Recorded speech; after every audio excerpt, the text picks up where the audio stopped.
Call to the Nations. Extracts from the writings of Shoghi Effendi. Well is it with him who fixeth his gaze upon the order of Baha'u'llah. The Bab. It is towards this goal, the goal of a new world order, divine in origin, all-embracing in scope, equitable in principle, challenging in its features, that a harassed humanity must strive. Forward. Shoghi Effendi, guardian of the Bahá'í Faith, exercising his function of interpreting the Bahá'í revelation, dwelt at great length and with considerable emphasis on the world order enshrined within that revelation. Early in his ministry, which initiated the formative age of the faith, he alluded to those priceless elements of that divine civilization, the establishment of which is the primary mission of the Bahá'í Faith. And over the years, he indited a series of letters, generally referred to as his World Order letters, unfolding this theme. The vital necessity of world order is largely acknowledged today, but the means to achieve it baffle even its most passionate advocates. Meanwhile, the process of disintegration continues unchecked, and mankind's condition approaches the stage of despair. At this critical juncture, the Universal House of Justice, the international governing body of the Bahá'í Faith, feels moved to proclaim again the meaning and purpose of the Bahá'í message and its pertinence to our very existence on earth. It has therefore selected the following passages from Shoghi Effendi's World Order letters, and offers them as a light and a guidance to all mankind in this dark period of our history, a period, nevertheless, whose distant horizon is brilliant with the promise of that most glorious day of all, foretold and sung throughout the ages by prophets, seers, and poets, and now actually dawning upon the harassed and desperate children of men. Introduction. The fundamental principle enunciated by Baha'u'llah, the followers of his faith firmly believe, is that religious truth is not absolute but relative, that divine revelation is a continuous and progressive process, that all the great religions of the world are divine in origin, that their basic principles are in complete harmony, that their aims and purposes are one and the same, that their teachings are but facets of one truth, that their functions are complementary, that they differ only in the non-essential aspects of their doctrines, and that their missions represent successive stages in the spiritual evolution of human society. The aim of Baha'u'llah, the prophet of this new and great age which humanity has entered, is not to destroy but to fulfill the revelations of the past, to reconcile rather than accentuate the divergencies of the conflicting creeds which disrupt present-day society. His purpose, far from belittling the station of the prophets gone before him, or of whittling down their teachings, is to restate the basic truths which these teachings enshrine in a manner that would conform to the needs and be in consonance with the capacity and be applicable to the problems, the ills and perplexities of the age in which we live. His mission is to proclaim that the ages of the infancy and of the childhood of the human race are past, that the convulsions associated with the present stage of its adolescence are slowly and painfully preparing it to attain the stage of manhood, and are heralding the approach of that age of ages when swords will be beaten into plowshares, when the kingdom promised by Jesus Christ will have been established, and the peace of the planet definitely and permanently ensured. Nor does Baha'u'llah claim finality for his own revelation, but rather stipulates that a fuller measure of the truth he has been commissioned by the Almighty to vouchsafe to humanity at so critical a juncture in its fortunes must needs be disclosed at future stages in the constant and limitless evolution of mankind.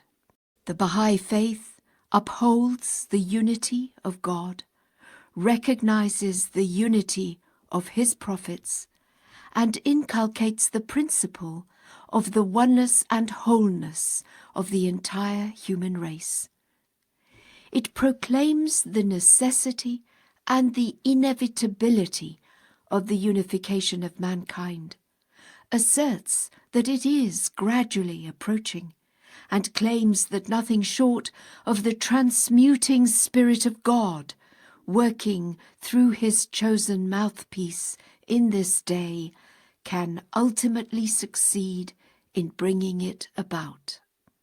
It, moreover, enjoins upon its followers the primary duty of an unfettered search after truth, condemns all manner of prejudice and superstition, declares the purpose of religion to be the promotion of amity and concord, proclaims its essential harmony with science, and recognizes it as the foremost agency for the pacification and the orderly progress of human society.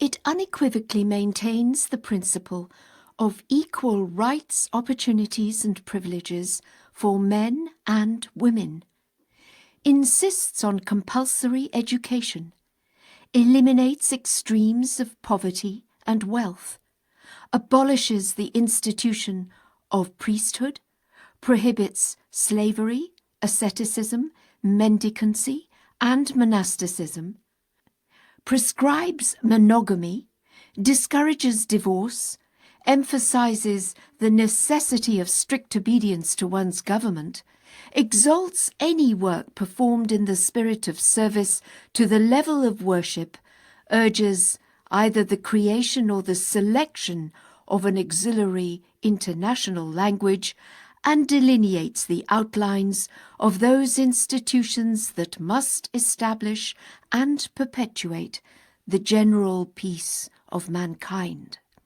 The Bahá'í Faith revolves around three central figures, the first of whom was a youth, a native of Shiraz, named Mirza Ali Muhammad, known as the Bab Gate, who in May 1844, at the age of 25, advanced the claim of being the herald who, according to the sacred scriptures of previous dispensations, must needs announce and prepare the way for the advent of one greater than himself, whose mission would be, according to those same scriptures, to inaugurate an era of righteousness and peace, an era that would be hailed as the consummation of all previous dispensations, and initiate a new cycle in the religious history of mankind. Swift and severe persecution, launched by the organized forces of church and state in his native land, precipitated successively his arrest, his exile to the mountains of Azerbaijan, his imprisonment in the fortresses of Mahkou and Chehriq, and his execution in July 1850 by a firing squad in the public square of Tabriz. No less than 20,000 of his followers were put to death with such barbarous cruelty as to evoke the warm sympathy and the unqualified admiration of a number of Western writers, diplomats, travellers, and scholars, some of whom were witnesses of these abominable outrages, and were moved to record them in their books and diaries. Mirza Hossein Ali, surnamed Baha'u'llah, the glory of God, a native of Mazandaran, whose advent the Bab had foretold, was assailed by those same forces of ignorance and fanaticism, was imprisoned in Tehran, was banished in 1852 from his native land to Baghdad, and thence to Constantinople and Adrianople, and finally to the prison city of Akka, where he remained incarcerated for no less than 24 years, and in whose neighbourhood he passed away in 1892.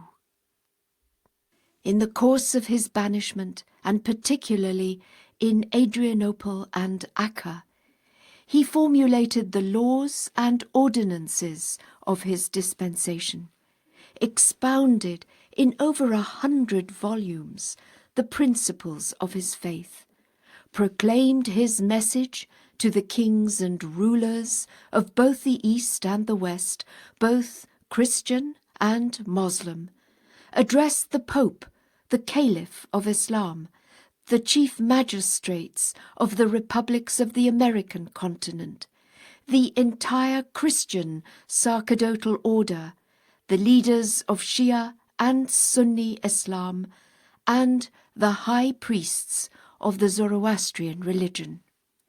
In these writings he proclaimed his revelation, summoned those whom he addressed to heed his call and espouse his faith, warned them of the consequences of their refusal, and denounced in some cases their arrogance and tyranny. His eldest son, Abbas Effendi, known as Abdul Baha, the servant of Baha, appointed by him as his lawful successor and the authorized interpreter of his teachings, who since early childhood had been closely associated with his father and shared his exile and tribulations, remained a prisoner until 1908, when, as a result of the Young Turk Revolution, he was released from his confinement.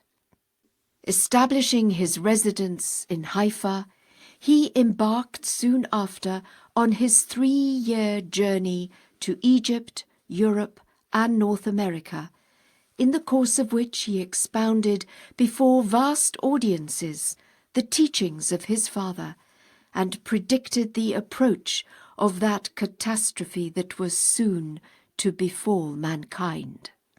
He returned to his home on the eve of the First World War, in the course of which he was exposed to constant danger until the liberation of Palestine by the forces under the command of General Allenby, who extended the utmost consideration to him and to the small band of his fellow exiles in Akka and Haifa. In 1921 he passed away, and was buried in a vault in the mausoleum erected on Mount Carmel, at the express instruction of Baha'u'llah for the remains of the Bab, which had previously been transferred from Tabriz to the Holy Land, after having been preserved and concealed for no less than 60 years. The passing of Abdul Baha marked the termination of the first and heroic age of the Bahá'í Faith, and signalized the opening of the formative age, destined to witness the gradual emergence of its administrative order, whose establishment had been foretold by the Bab, whose laws were revealed by Baha'u'llah, whose outlines were delineated by Abdu'l-Baha in his will and testament, and whose foundations are now being laid by the national and local councils, which are elected by the professed adherents of the faith.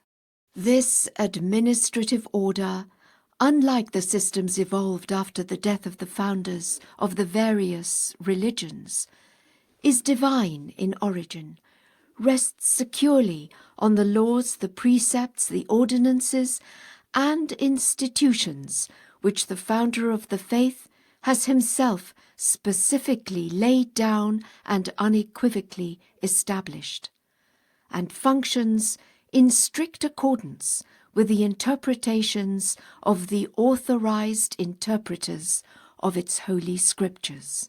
Though fiercely assailed ever since its inception, it has, by virtue of its character, unique in the annals of the world's religious history, succeeded in maintaining the unity of the diversified and far-flung body of its supporters, and enabled them to launch unitedly and systematically enterprises in both hemispheres designed to extend its limits and consolidate its administrative institutions.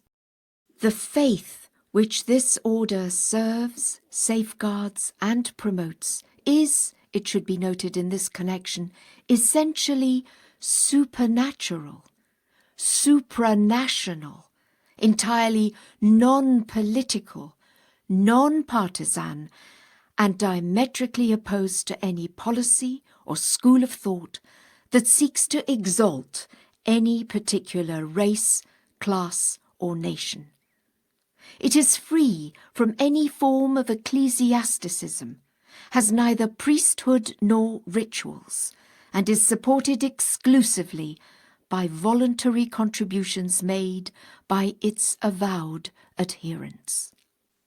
Though loyal to their respective governments, though imbued with the love of their own country, and anxious to promote at all times its best interests, the followers of the Bahá'í Faith, nevertheless, viewing mankind as one entity and profoundly attached to its vital interests, will not hesitate to subordinate every particular interest, be it personal, regional, or national, to the overriding interests of the generality of mankind, knowing full well that in a world of interdependent peoples and nations, the advantage of the part is best to be reached by the advantage of the whole, and that no lasting result can be achieved by any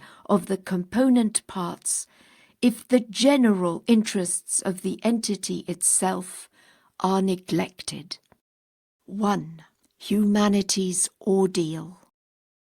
A tempest, unprecedented in its violence, unpredictable in its course, catastrophic in its immediate effects, unimaginably glorious in its ultimate consequences, is at present sweeping the face of the earth. Its driving power is remorselessly gaining in range and momentum. Its cleansing force, however much undetected, is increasing with every passing day. Humanity, gripped in the clutches of its devastating power, is smitten by the evidences of its resistless fury. It can neither perceive its origin, nor probe its significance, nor discern its outcome. Bewildered, agonized, and helpless, it watches this great and mighty wind of God invading the remotest and fairest regions of the earth, rocking its foundations, deranging its equilibrium, sundering its nations, disrupting the homes of its peoples, wasting its cities, driving into exile its kings, pulling down its bulwarks, uprooting its institutions, dimming its light, and harrowing up the souls of its inhabitants. The powerful operations of this titanic upheaval are comprehensible to none except such as have recognized the claims of both Baha'u'llah and the Bab. Their followers know full well whence it comes and what it will ultimately lead to.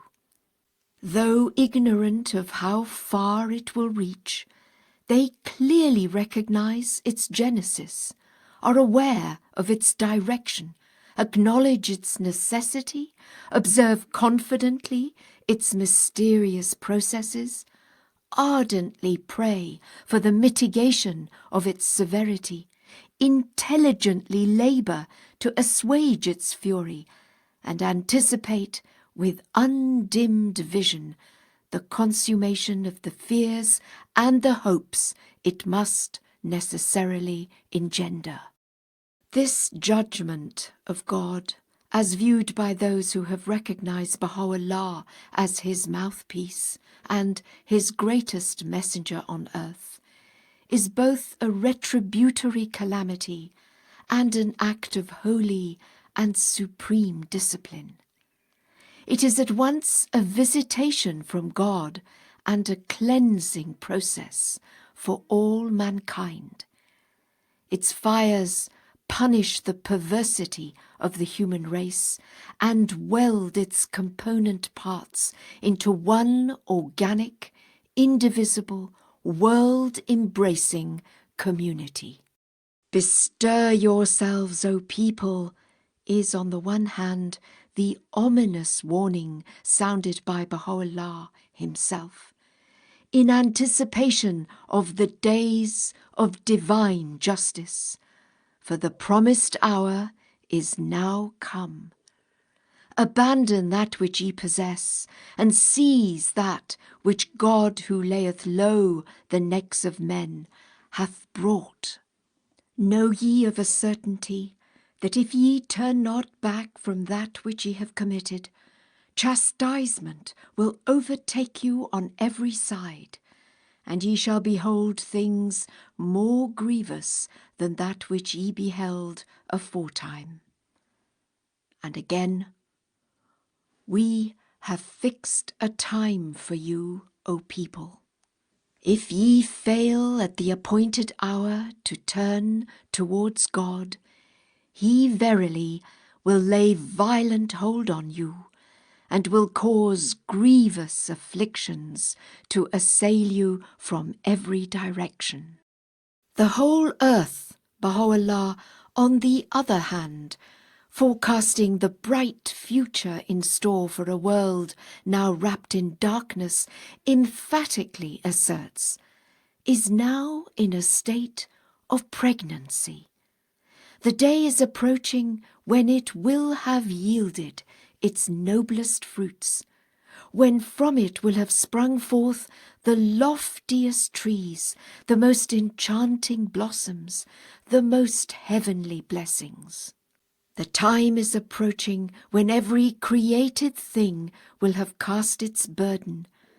Glorified be God, who hath vouchsafed this grace that encompasseth all things, whether seen or unseen. These great oppressions, he moreover, foreshadowing humanity's golden age, has written, are preparing it for the advent of the most great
Well nigh 100 years have elapsed since the revelation of Baha'u'llah dawned upon the world, a revelation the nature of which, as affirmed by himself, none among the manifestations of old, except to a prescribed degree, hath ever completely apprehended.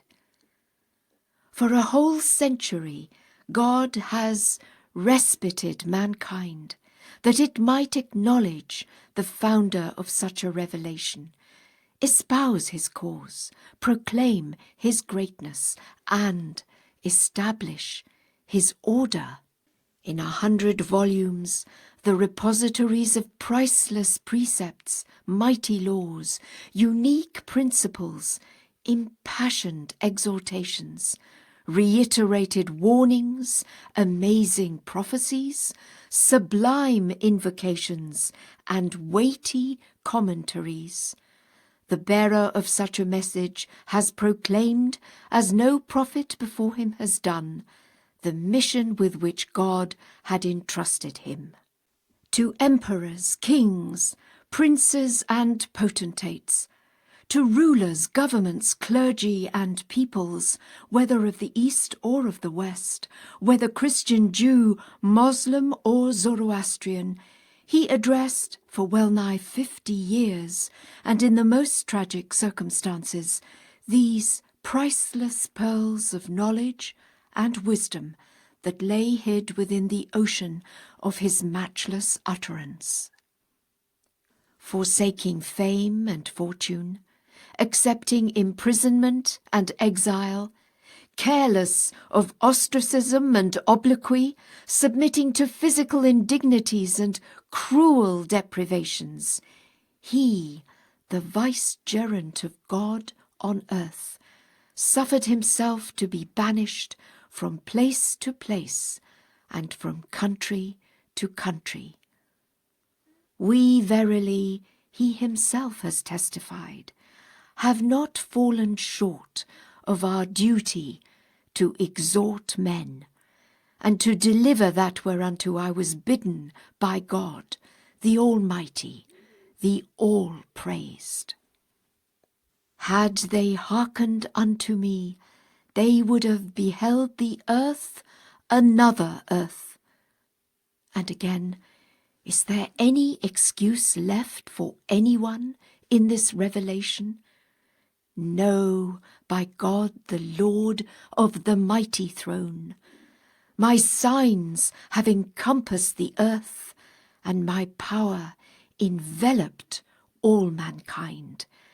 And yet the people are wrapped in a strange sleep.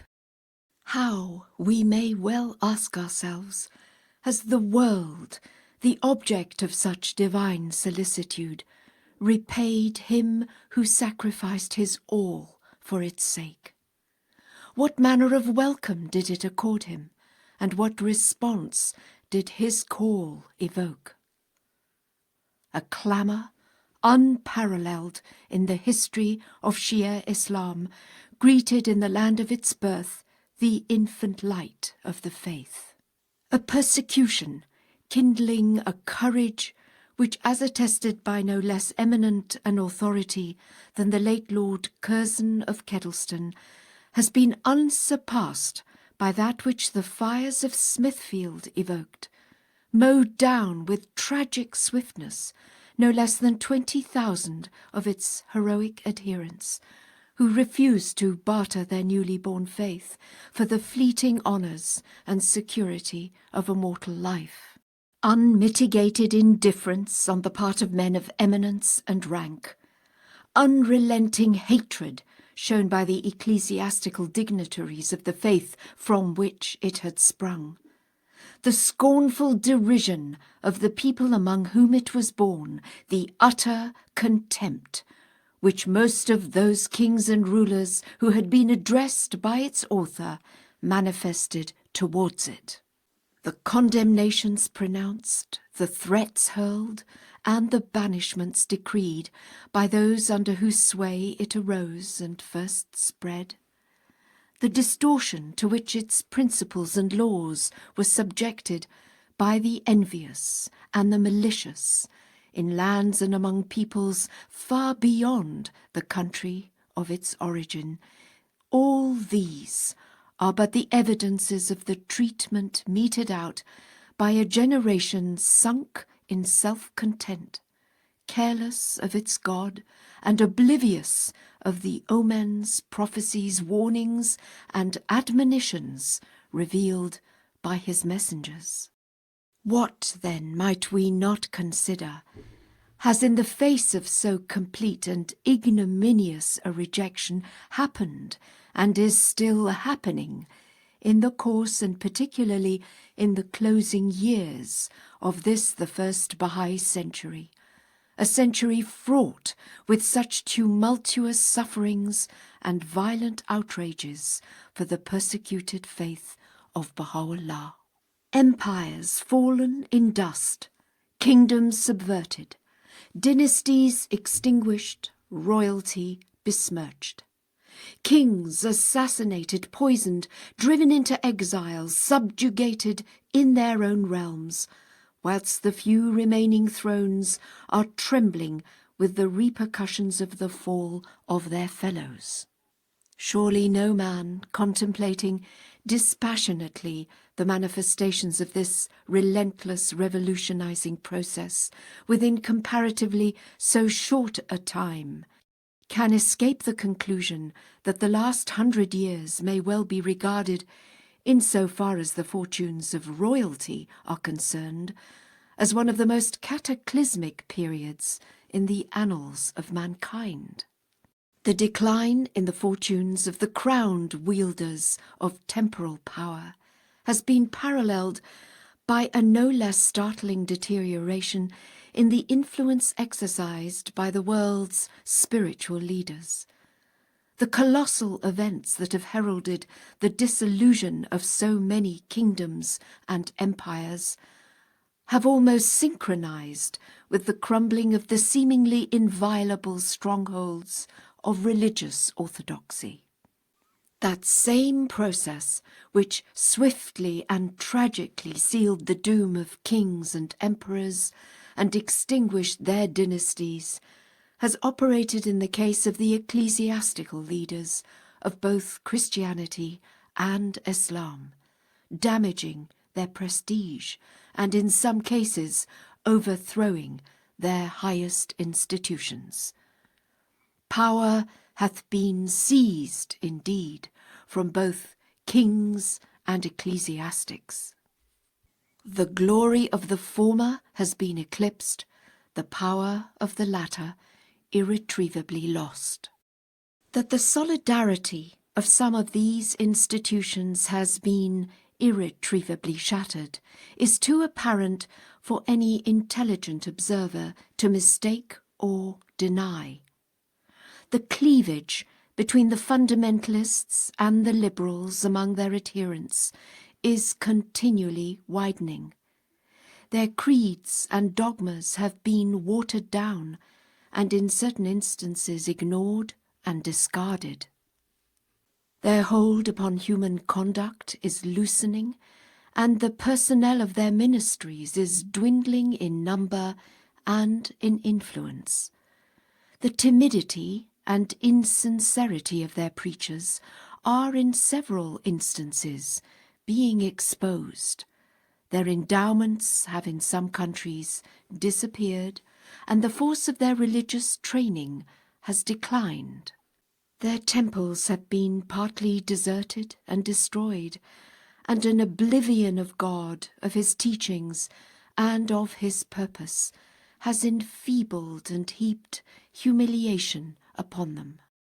The signs of moral downfall, as distinct from the evidences of decay in religious institutions, would appear to be no less noticeable and significant. In whichever direction we turn our gaze, no matter how cursory our observation of the doings and sayings of the present generation, we cannot fail to be struck by the evidences of moral decadence, which in their individual lives, no less than in their collective capacity, men and women around us exhibit. There can be no doubt that the decline of religion as a social force, of which the deterioration of religious institutions is but an external phenomenon, is chiefly responsible for so grave, so conspicuous an evil. Religion, writes Baha'u'llah, is the greatest of all means for the establishment of order in the world, and for the peaceful contentment of all that dwell therein. The weakening of the pillars of religion hath strengthened the hands of the ignorant, and made them bold and arrogant. Verily I say, whatsoever hath lowered the lofty station of religion hath increased the waywardness of the wicked, and the result cannot be but anarchy. Religion, he in another tablet has stated, is a radiant light and an impregnable stronghold for the protection and welfare of the peoples of the world. For the fear of God impelleth man to hold fast to that which is good, and shun all evil. Should the lamp of religion be obscured, chaos and confusion will ensue, and the lights of fairness, of justice, of tranquillity and peace cease to shine. Such, we might well admit, is the state which individuals and institutions alike are approaching. No two men, Baha'u'llah, lamenting the plight of an erring humanity, has written, can be found who may be said to be outwardly and inwardly united. The evidences of discord and malice are apparent everywhere, though all were made for harmony and union. How long, he in the same tablet exclaims, will humanity persist in its waywardness? How long will injustice continue? How long is chaos and confusion to reign amongst men? How long will discord agitate the face of society? The winds of despair are alas blowing from every direction, and the strife that divideth and afflicteth the human race is daily increasing. The recrudescence of religious intolerance, of racial animosity, and of patriotic arrogance, the increasing evidences of selfishness, of suspicion, of fear and of fraud, the spread of terrorism, of lawlessness, of drunkenness and of crime, the unquenchable thirst for and the feverish pursuit after earthly vanities, riches and pleasures, the weakening of family solidarity, the laxity in parental control, the lapse into luxurious indulgence, the irresponsible attitude towards marriage and the consequent rising tide of divorce, the degeneracy of art and music, the infection of literature, and the corruption of the press, the extension of the influence and activities of those prophets of decadence who advocate companionate marriage, who preach the philosophy of nudism, who call modesty an intellectual fiction, who refuse to regard the procreation of children as the sacred and primary purpose of marriage, who denounce religion as an opiate of the people, who would, if given free rein, lead back the human race to barbarism, chaos, and ultimate extinction. These appear as the outstanding characteristics of a decadent society, a society that must be either reborn or perish. Let none, however, mistake my purpose or misrepresent this cardinal truth which is of the essence of the faith of Baha'u'llah. The divine origin of all the prophets of God is unreservedly and unshakably upheld by each and every follower of the Baha'i religion. The fundamental unity of these messengers of God is clearly recognized. The continuity of their revelations is affirmed. The God-given authority and correlative character of their books is admitted. The singleness of their aims and purposes is proclaimed. The uniqueness of their influence emphasized. The ultimate reconciliation of their teachings and followers taught and anticipated.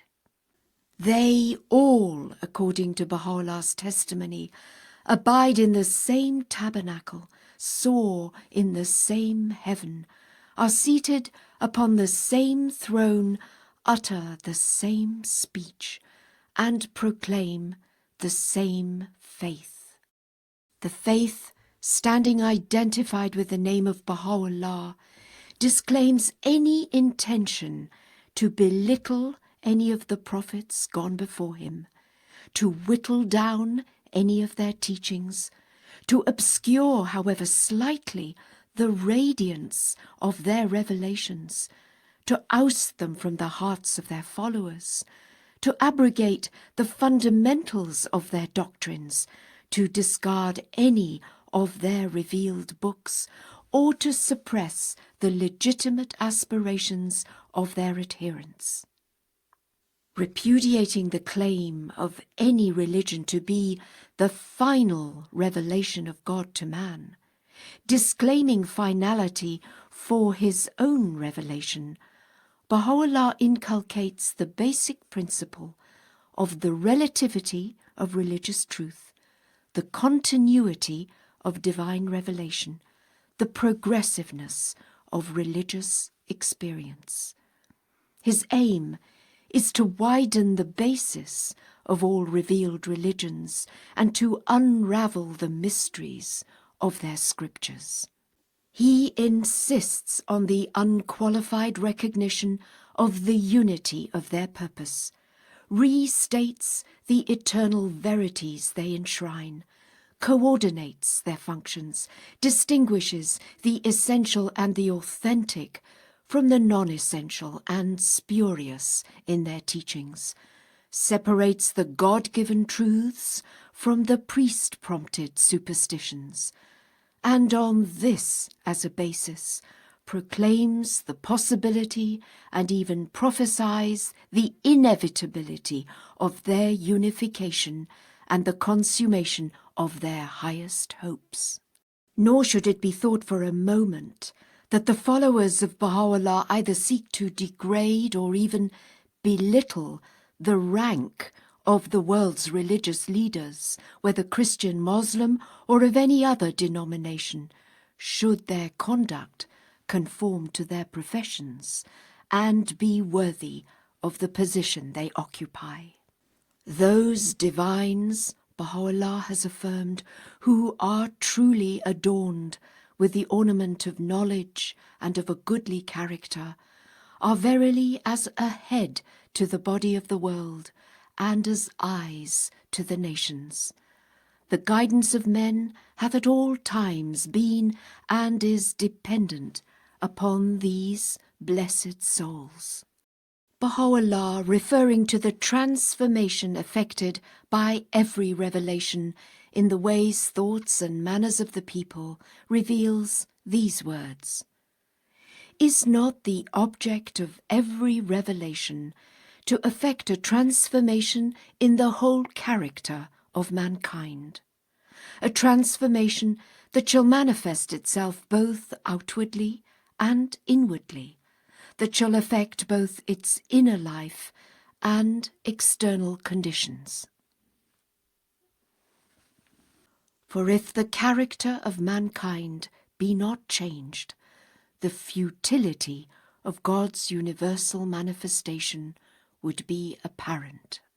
Did not Christ himself, addressing his disciples, utter these words: I have yet many things to say unto you, but ye cannot bear them now. Howbeit, when he, the Spirit of truth, is come, He will guide you into all truth. From the words of Christ as attested by the Gospel, every unprejudiced observer will readily apprehend the magnitude of the faith which Baha'u'llah has revealed, and recognize the staggering weight of the claim he has advanced. The faith of Baha'u'llah should indeed be regarded, if we wish to be faithful to the tremendous implications of its message, as the culmination of a cycle, the final stage in a series of successive, of preliminary and progressive revelations. These, beginning with Adam and ending with the Bab, have paved the way and anticipated with an ever-increasing emphasis the advent of that day of days in which he who is the promise of all ages should be made manifest. The weight of the potentialities with which this faith, possessing no peer or equal in the world's spiritual history, and marking the culmination of a universal prophetic cycle, has been endowed, staggers our imagination. The brightness of the millennial glory which it must shed in the fullness of time dazzles our eyes. The magnitude of the shadow which its author will continue to cast on successive prophets destined to be raised up after him eludes our calculation. Already, in the space of less than a century, the operation of the mysterious processes generated by its creative spirit has provoked a tumult in human society such as no mind can fathom. Itself undergoing a period of incubation during its primitive age, it has, through the emergence of its slowly crystallizing system, induced a fermentation in the general life of mankind, designed to shake the very foundations of a disordered society, to purify its lifeblood, to reorientate and reconstruct its institutions, and shape its final destiny. To what else can the observant eye or the unprejudiced mind, acquainted with the signs and portents heralding the birth and accompanying the rise of the faith of Baha'u'llah, ascribe this dire, this planetary upheaval, with its attendant destruction, misery, and fear, if not to the emergence of his embryonic world order, which, as he himself has unequivocally proclaimed, has deranged the equilibrium of the world and revolutionized mankind's ordered life? To what agency, if not to the irresistible diffusion of that world-shaking, world-energizing, world-redeeming spirit, which the Bab has affirmed is vibrating in the innermost realities of all created things, can the origins of this portentous crisis, incomprehensible to man and admittedly unprecedented in the annals of the human race, be attributed?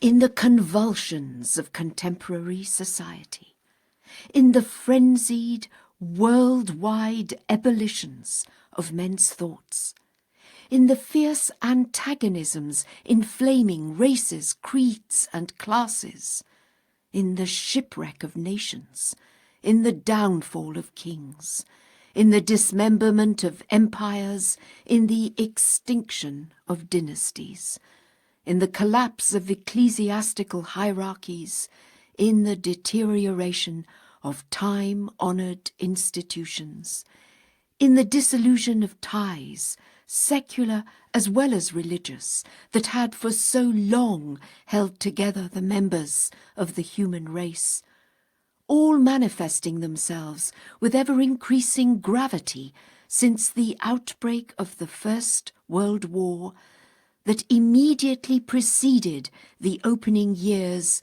of the formative age of the faith of Baha'u'llah. In these, we can readily recognize the evidences of the travail of an age that has sustained the impact of his revelation, that has ignored his summons, and is now laboring to be delivered of its burden as a direct consequence of the impulse communicated to it by the generative, the purifying, the transmuting influence of his spirit. Mysteriously, slowly, and resistlessly, God accomplishes his design. Though the sight that meets our eyes in this day be the spectacle of a world hopelessly entangled in its own meshes, utterly careless of the voice which for a century has been calling it to God, and miserably subservient to the siren voices which are attempting to lure it into the vast abyss. God's purpose is none other than to usher in ways he alone can bring about, and the full significance of which he alone can fathom, the great, the golden age of a long divided, a long afflicted humanity. Its present state, indeed even its immediate future, is dark, distressingly dark. Its distant future, however, is radiant, gloriously radiant, so radiant that no eye can visualize it. 2. The oneness of mankind. Humanity, whether viewed in the light of man's individual conduct, or in the existing relationships between organized communities and nations, has alas strayed too far and suffered too great a decline to be redeemed through the unaided efforts of the best among its recognized rulers and statesmen, however disinterested their motives, however concerted their action, however unsparing in their zeal and devotion to its cause. No scheme which the calculations of the highest statesmanship may yet devise, no doctrine which the most distinguished exponents of economic theory may hope to advance, no principle which the most ardent of moralists may strive to inculcate, can provide in the last resort adequate foundations upon which the future of a distracted world can be built. No appeal for mutual tolerance which the worldly wise might raise, however compelling and insistent, can calm its passions or help restore its vigour, nor would any general scheme of mere organised international cooperation in whatever sphere of human activity, however ingenious in conception or extensive in scope, succeed in removing the root cause of the evil that has so rudely upset the equilibrium of present-day society. Not even, I venture to assert, with the very act of devising the machinery required for the political and economic unification of the world, a principle that has been increasingly advocated in recent times, provide in itself the antidote against the poison that is steadily undermining the vigour of organised peoples and nations. What else might we not confidently affirm but the unreserved acceptance of the divine programme enunciated with such simplicity and force as far back as 60 years ago by Baha'u'llah, embodying in its essentials God's divinely appointed scheme for the unification of mankind in this age, coupled with an indomitable conviction in the unfailing efficacy of each and all of its provisions, is eventually capable of withstanding the forces of internal disintegration, which, if unchecked, must needs continue to eat into the vitals of a despairing society. It is towards this goal, the goal of a new world order, divine in origin, all-embracing in scope, equitable in principle, challenging in its features, that a harassed humanity must strive. To claim to have grasped all the implications of Baha'u'llah's prodigious scheme for worldwide human solidarity, or to have fathomed its import, would be presumptuous on the part of even the declared supporters of his faith. To attempt to visualize it in all its possibilities, to estimate its future benefits, to picture its glory, would be premature at even so advanced a stage in the evolution of mankind. All we can reasonably venture to attempt is to strive to obtain a glimpse of the first streaks of the promised dawn that must, in the fullness of time, chase away the gloom that has encircled humanity. All we can do is to point out in their broadest outlines what appears to us to be the guiding principles underlying the world order of Baha'u'llah. That the unrest and suffering afflicting the mass of mankind are in no small measure the direct consequences of the world war, and are attributable to the unwisdom and short-sightedness of the framers of the peace treaties, only a biased mind can refuse to admit. It would be idle, however, to contend that the war, with all the losses it involved, the passions it aroused, and the grievances it left behind, has solely been responsible for the unprecedented confusion into which almost every section of the civilized world is plunged at present. Is it not a fact, and this is the central idea I desire to emphasize, that the fundamental cause of this world unrest is attributable not so much to the consequences of what must sooner or later come to be regarded as a transitory dislocation in the affairs of a continually changing world, but rather to the failure of those into whose hands the immediate destinies of peoples and nations have been committed, to adjust their systems of economic and political institutions to the imperative needs of a rapidly evolving age. Are not these intermittent crises that convulse present-day society due primarily to the lamentable inability of the world's recognized leaders to read aright the signs of the times, to rid themselves once for all of their preconceived ideas and fettering creeds, and to reshape the machinery of their respective governments according to those standards that are implicit in Baha'u'llah's supreme declaration of the oneness of mankind, the chief and distinguishing feature of the faith he proclaimed? For the principle of the oneness of mankind, the cornerstone of Baha'u'llah's world-embracing dominion, implies nothing more nor less than the enforcement of his scheme for the unification of the world, the scheme to which we have already referred. In every dispensation, writes Abdul-Baha, the light of divine guidance has been focused upon one central theme.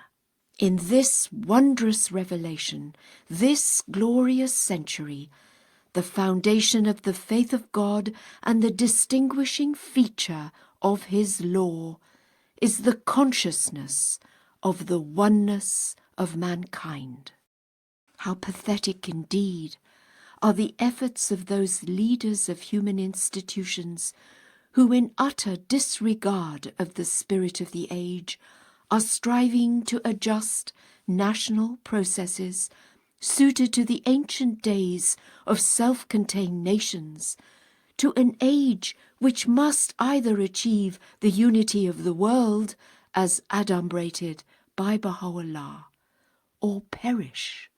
At so critical an hour in the history of civilization, it behoves the leaders of all the nations of the world, great and small, whether in the East or in the West, whether victors or vanquished, to give heed to the clarion call of Baha'u'llah, and thoroughly imbued with a sense of world solidarity, the sine qua non of loyalty to his cause, arise manfully to carry out in its entirety the one remedial scheme he, the divine physician, has prescribed for an ailing humanity. Let them discard once for all every preconceived idea, every national prejudice, and give heed to the sublime counsel of Abdul-Baha, the authorized expounder of his teachings. You can best serve your country, was Abdul-Baha's rejoinder to a high official in the service of the federal government of the United States of America, who had questioned him as to the best manner in which he could promote the interests of his government and people. If you strive in your capacity as a citizen of the world to assist in the eventual application of the principle of federalism underlying the government of your own country to the relationships now existing between the peoples and nations of the world.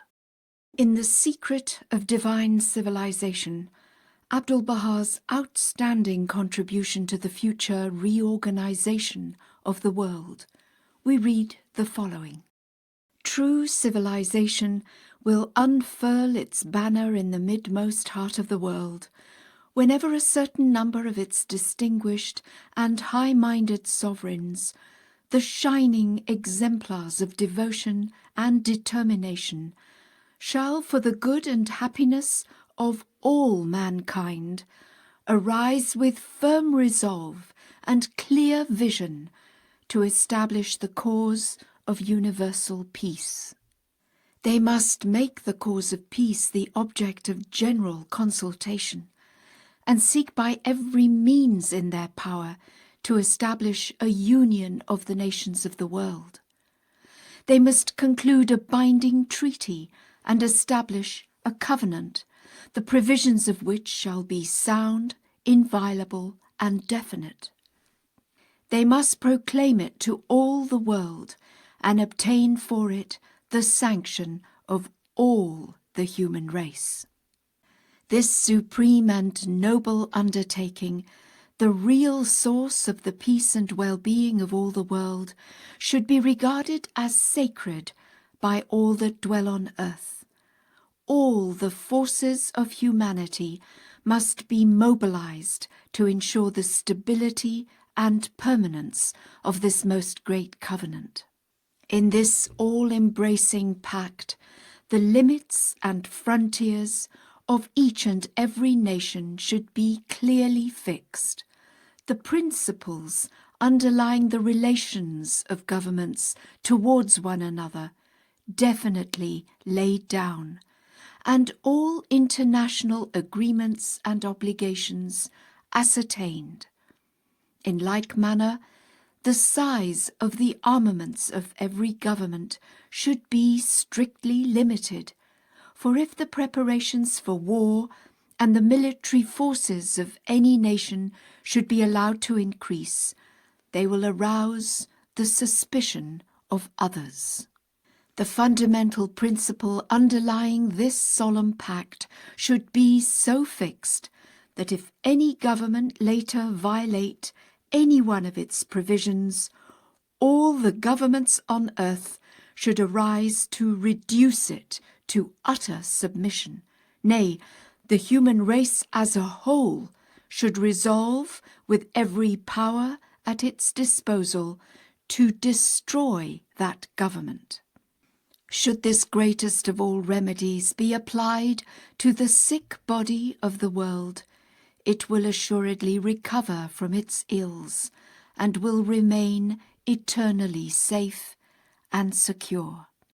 A few, he further adds, unaware of the power latent in human endeavour, consider this matter as highly impracticable, nay, even beyond the scope of man's utmost efforts. Such is not the case, however. On the contrary, thanks to the unfailing grace of God, the loving kindness of his favoured ones, the unrivalled endeavours of wise and capable souls, and the thoughts and ideas of the peerless leaders of this age, nothing whatsoever can be regarded as unattainable. Endeavour, ceaseless endeavour is required. Nothing short of an indomitable determination can possibly achieve it.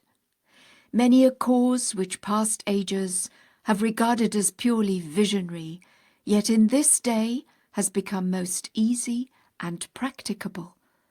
Why should this most great and lofty cause, the day-star of the firmament of true civilization, and the cause of the glory, the advancement, the well-being, and the success of all humanity, be regarded as impossible of achievement? Surely the day will come when its beauteous light shall shed illumination upon the assemblage of man. In one of his tablets, Abdul-Baha, elucidating further his noble theme, reveals the following. In cycles gone by, though harmony was established, yet owing to the absence of means, the unity of all mankind could not have been achieved. Continents remained widely divided, nay, even among the peoples of one and the same continent, association and interchange of thought were well nigh impossible. Consequently, intercourse, understanding, and unity amongst all the peoples and kindreds of the earth were unattainable. In this day, however, means of communication have multiplied, and the 5 continents of the earth have virtually merged into one. In like manner, all the members of the human family, whether peoples or governments, cities or villages, have become increasingly interdependent. For none is self-sufficiency any longer possible, inasmuch as political ties unite all peoples and nations, and the bonds of trade and industry, of agriculture and education are being strengthened every day. Hence, the unity of all mankind can in this day be achieved. Verily, this is none other but one of the wonders of this wondrous age, this glorious century. Of this, past ages have been deprived, for this century, the century of light, has been endowed with unique and unprecedented glory, power, and illumination. Hence the miraculous unfolding of a fresh marvel every day. Eventually it will be seen how bright its candles will burn in the assemblage of man. Behold how its light is now dawning upon the world's darkened horizon. The first candle is unity in the political realm, the early glimmerings of which can now be discerned. The second candle is unity of thought in world undertakings, the consummation of which will ere long be witnessed.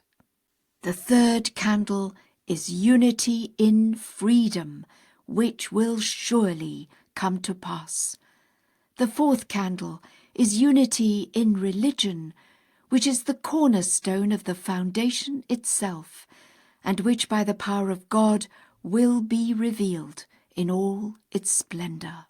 The fifth candle is the unity of nations, a unity which in this century will be securely established, causing all the peoples of the world to regard themselves as citizens of one common fatherland. The sixth candle is unity of races, making of all that dwell on earth peoples and kindreds of one race. The seventh candle is unity of language, i.e., the choice of a universal tongue in which all peoples will be instructed and converse.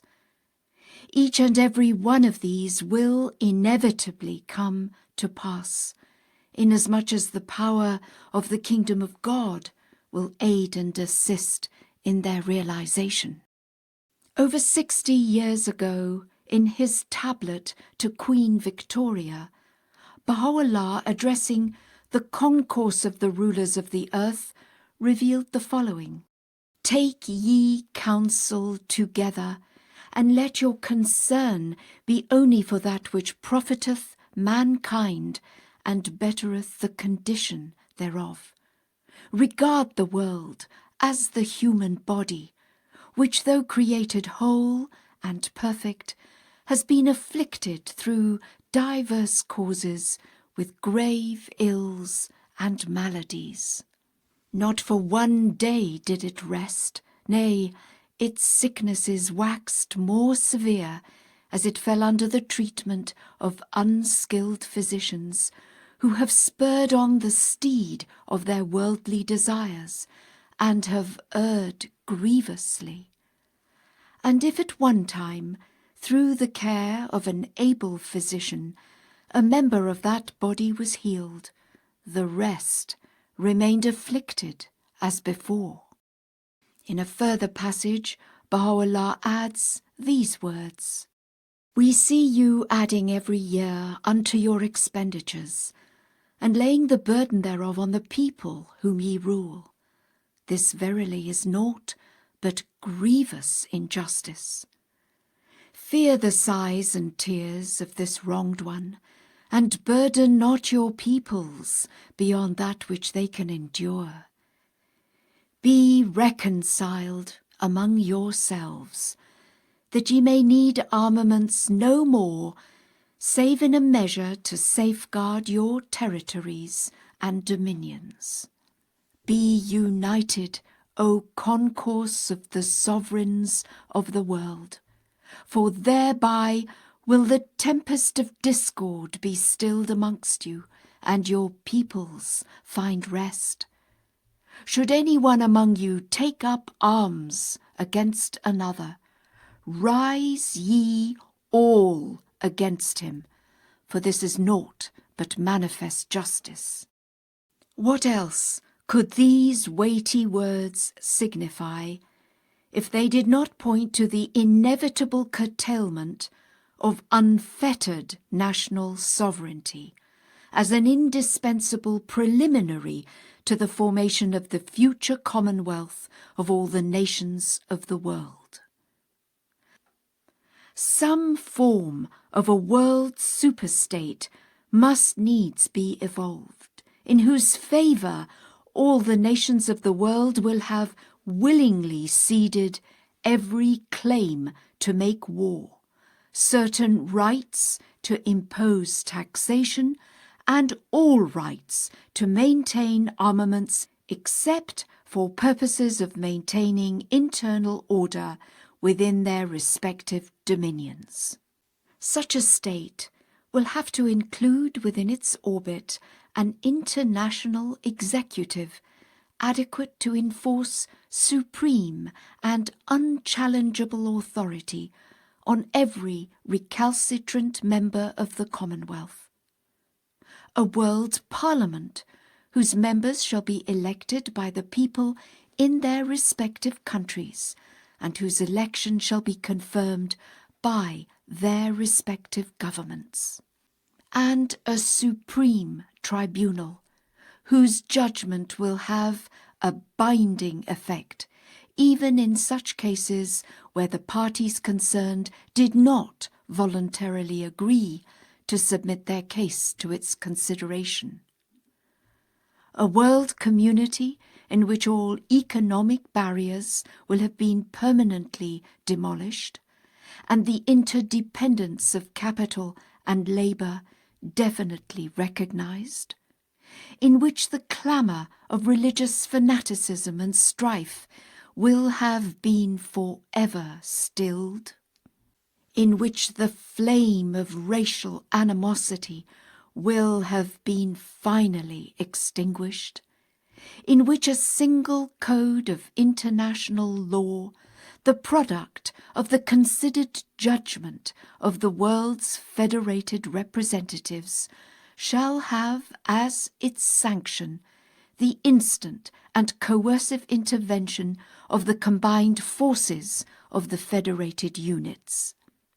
And finally, a world community in which the fury of a capricious and militant nationalism will have been transmuted into an abiding consciousness of world citizenship.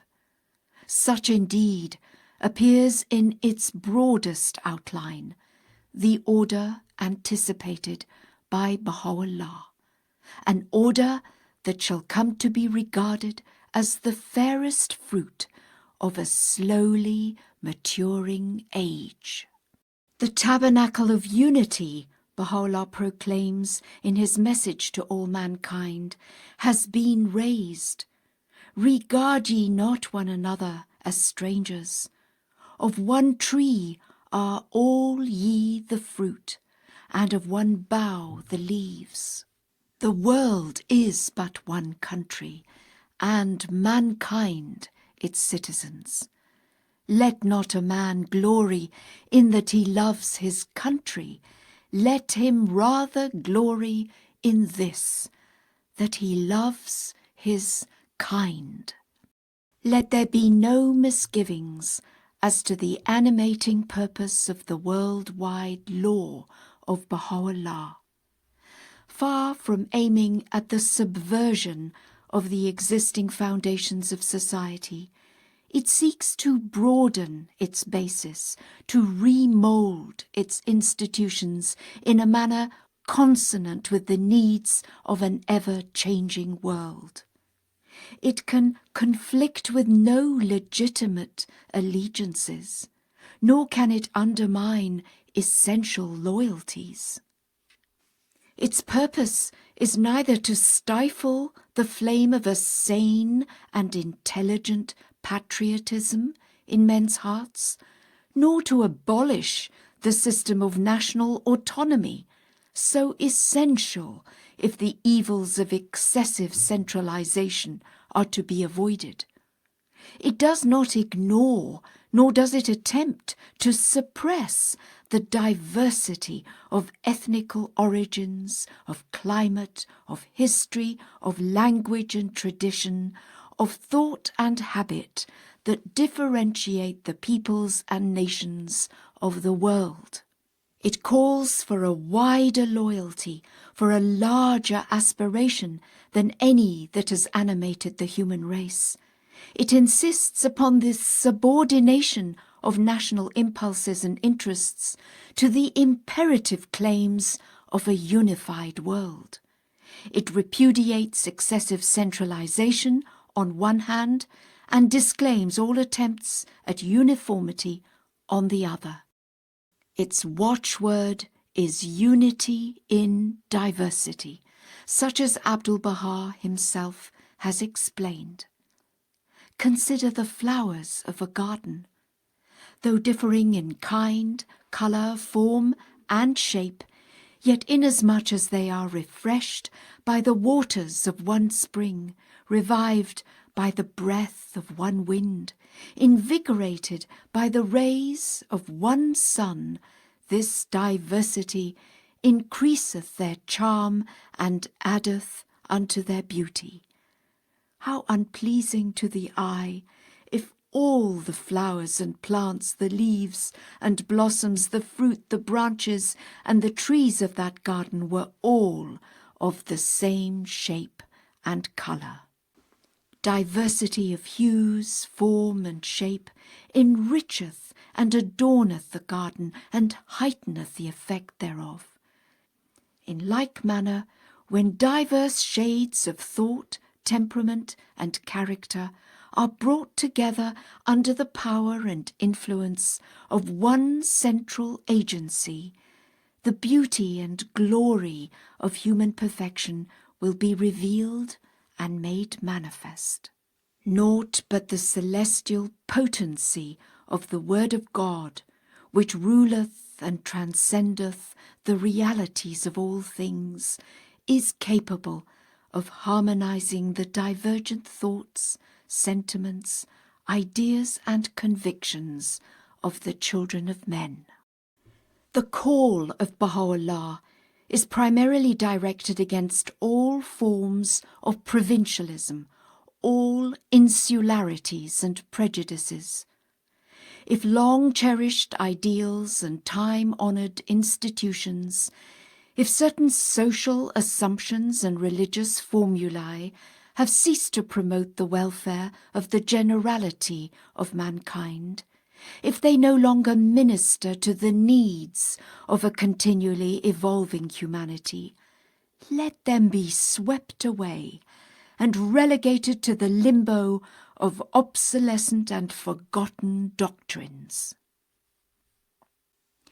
Why should these, in a world subject to the immutable law of change and decay, be exempt from the deterioration that must needs overtake every human institution? For legal standards, political and economic theories are solely designed to safeguard the interests of humanity as a whole, and not humanity to be crucified for the preservation of the integrity of any particular law or doctrine. Let there be no mistake. The principle of the oneness of mankind, the pivot round which all the teachings of Baha'u'llah revolve, is no mere outburst of ignorant emotionalism, or an expression of vague and pious hope.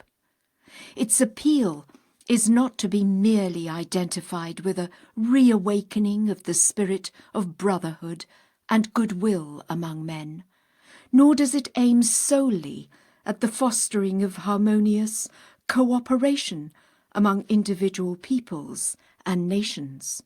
Its implications are deeper, its claims greater than any which the prophets of old were allowed to advance.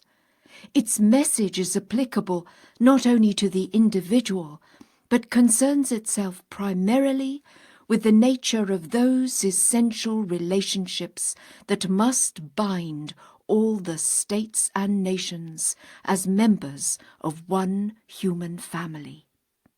It does not constitute merely the enunciation of an ideal, but stands inseparably associated with an institution adequate to embody its truth, demonstrate its validity, and perpetuate its influence. It implies an organic change in the structure of present-day society, a change such as the world has not yet experienced. It constitutes a challenge at once bold and universal to outworn shibboleths of national creeds, creeds that have had their day and which must, in the ordinary course of events, as shaped and controlled by Providence, give way to a new gospel, fundamentally different from and infinitely superior to what the world has already conceived.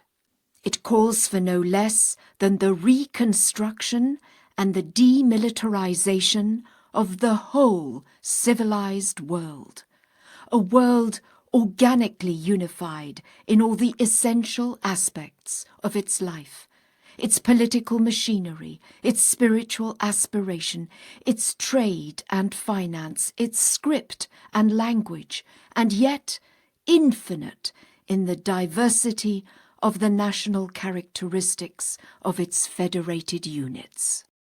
It represents the consummation of human evolution, an evolution that has had its earliest beginnings in the birth of family life, its subsequent development in the achievement of tribal solidarity, leading in turn to the constitution of the city-state and expanding later into the institution of independent and sovereign nations.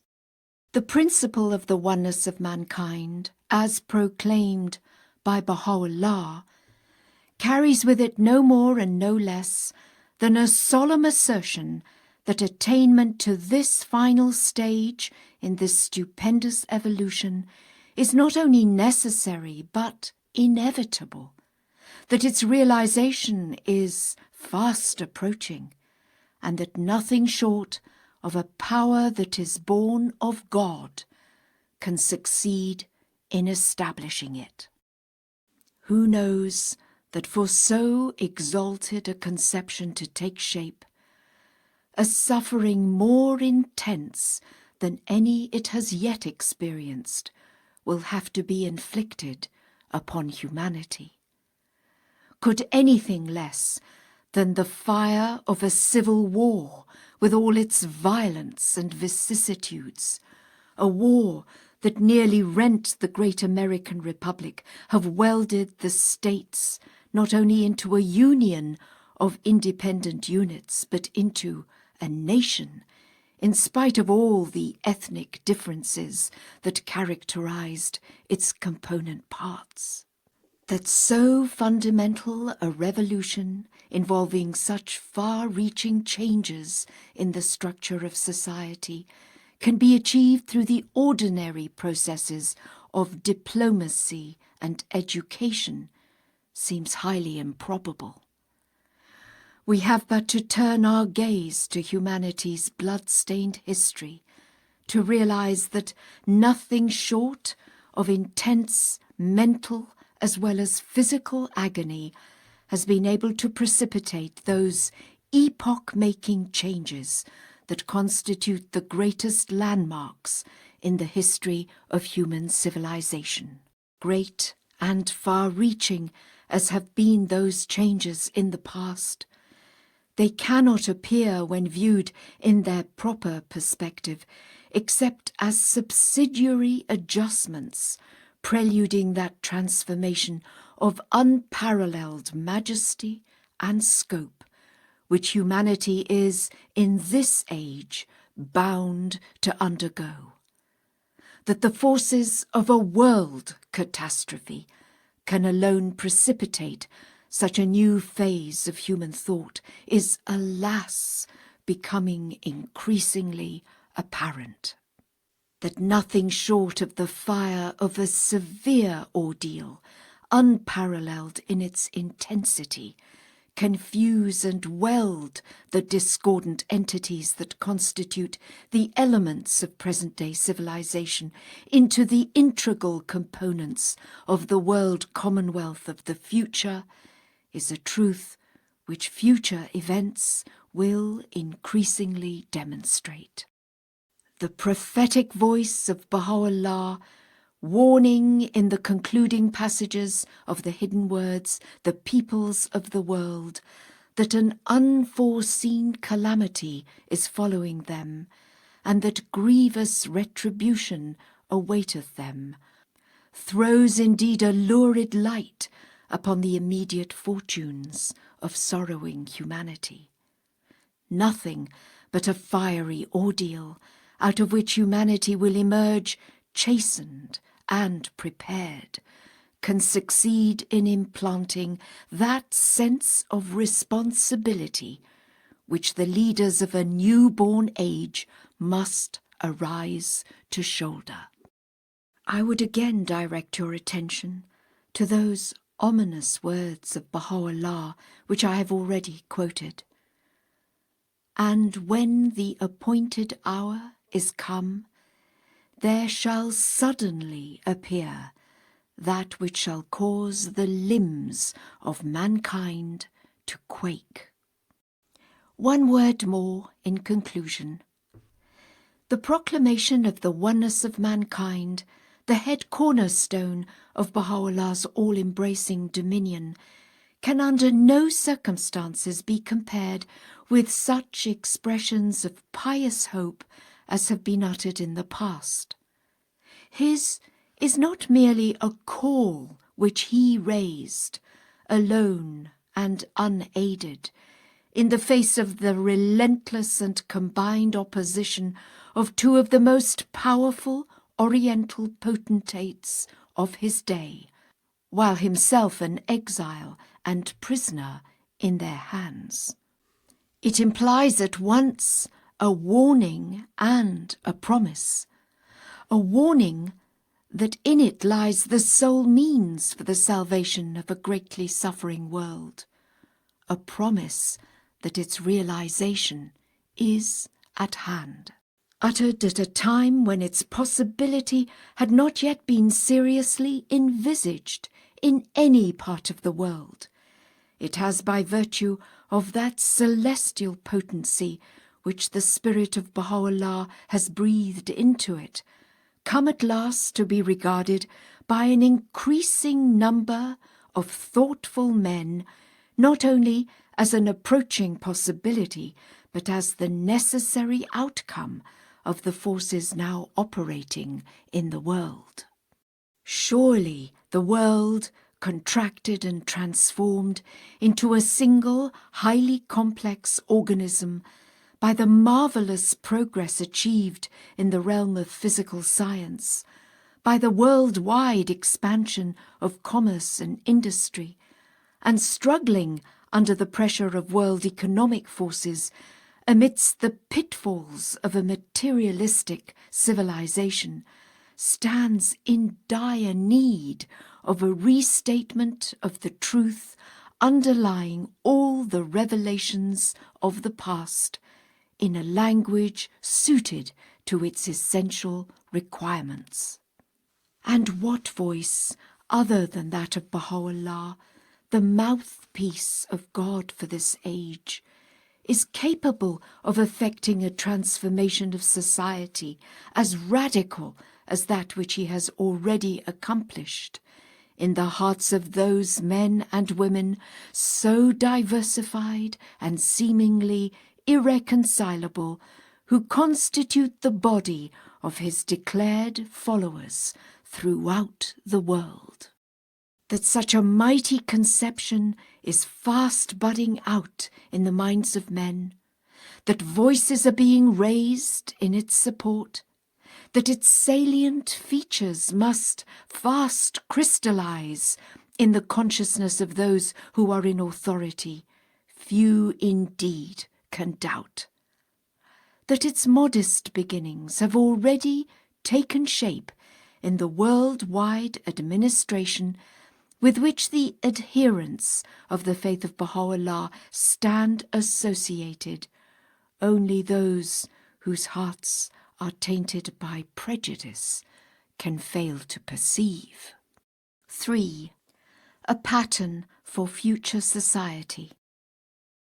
Few will fail to recognize that the spirit breathed by Baha'u'llah upon the world, and which is manifesting itself with varying degrees of intensity through the efforts consciously displayed by his avowed supporters and indirectly through certain humanitarian organizations, can never permeate and exercise an abiding influence upon mankind unless and until it incarnates itself in a visible order which would bear his name, wholly identify itself with his principles, and function in conformity with his laws.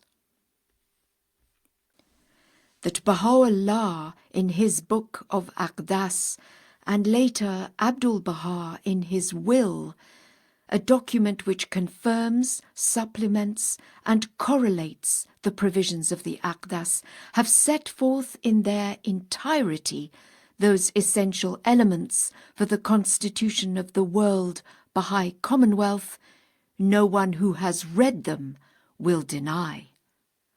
According to these divinely ordained administrative principles, the dispensation of Baha'u'llah, the ark of human salvation, must needs be modelled. From them all future blessings must flow, and upon them its inviolable authority must ultimately rest. For Baha'u'llah, we should readily recognize, has not only imbued mankind with a new and regenerating spirit, he has not merely enunciated certain universal principles or propounded a particular philosophy, however potent, sound, and universal these may be. In addition to these, he, as well as Abdul-Baha after him, has, unlike the dispensations of the past, clearly and specifically laid down a set of laws, established definite institutions, and provided for the essentials of a divine economy.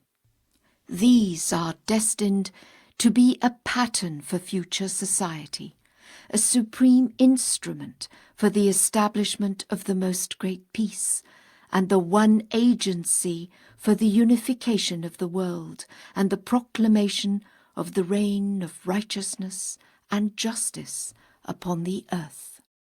Leaders of religion, exponents of political theories, governors of human institutions who at present are witnessing with perplexity and dismay the bankruptcy of their ideas and the disintegration of their handiwork, would do well to turn their gaze to the revelation of Baha'u'llah and to meditate upon the world order which, lying enshrined in his teachings, is slowly and imperceptibly rising amid the welter and chaos of present-day civilization.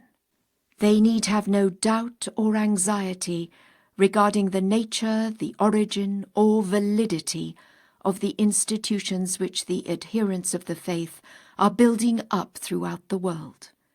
For these lie embedded in the teachings themselves, unadulterated and unobscured by unwarrantable interferences or unauthorized interpretations of his word.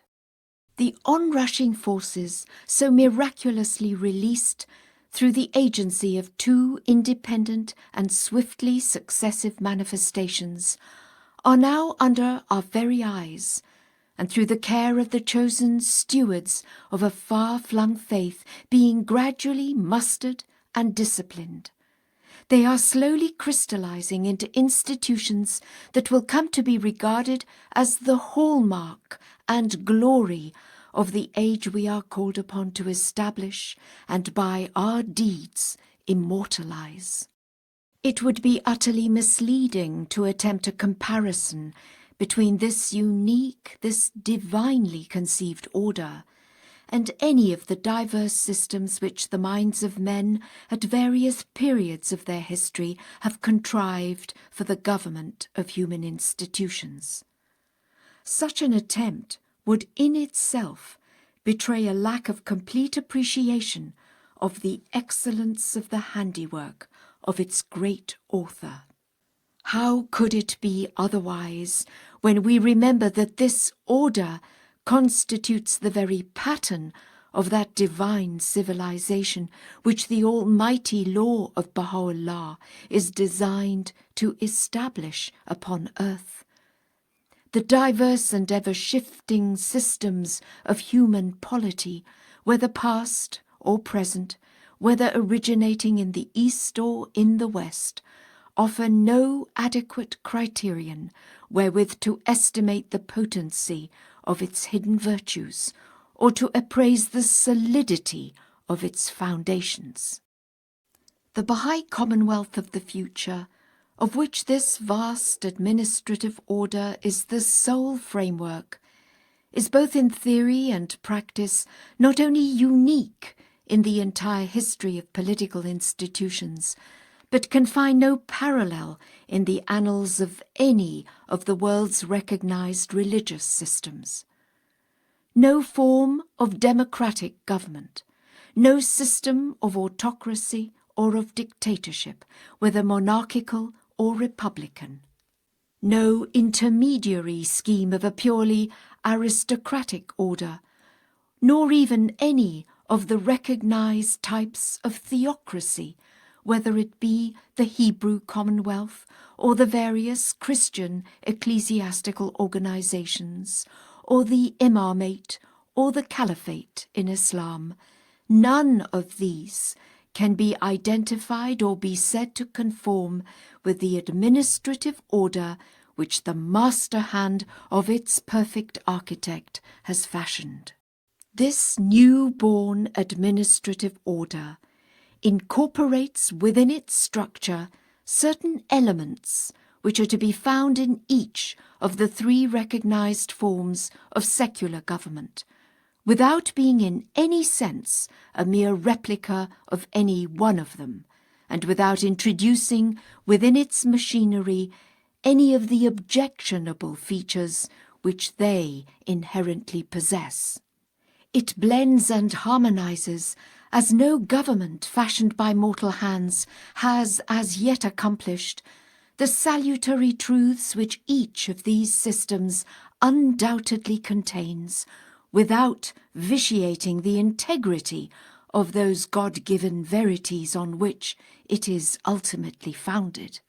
The administrative order of the faith of Baha'u'llah must in no wise be regarded as purely democratic in character, inasmuch as the basic assumption which requires all democracies to depend fundamentally upon getting their mandate from the people is altogether lacking in this dispensation.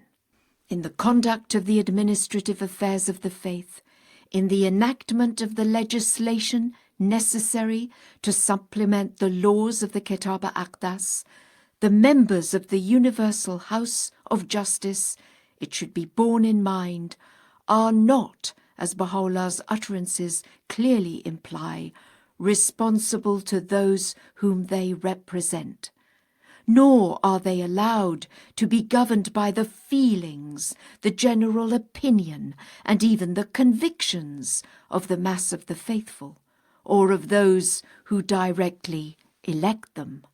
They are to follow, in a prayerful attitude, the dictates and promptings of their conscience. They may, indeed they must, acquaint themselves with the conditions prevailing among the community, must weigh dispassionately in their minds the merits of any case presented for their consideration, but must reserve for themselves the right of an unfettered decision.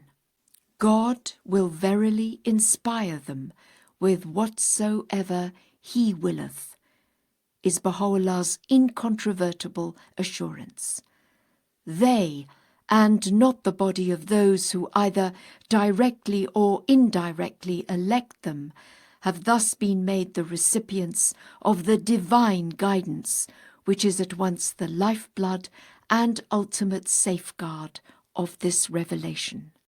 Nor can the Bahá'í administrative order be dismissed as a hard and rigid system of unmitigated autocracy, or as an idle imitation of any form of absolutistic ecclesiastical government, whether it be the papacy, the imamate, or any other similar institution, for the obvious reason that upon the international elected representatives of the followers of Baha'u'llah has been conferred the exclusive right of legislating on matters not expressly revealed in the Bahá'í writings.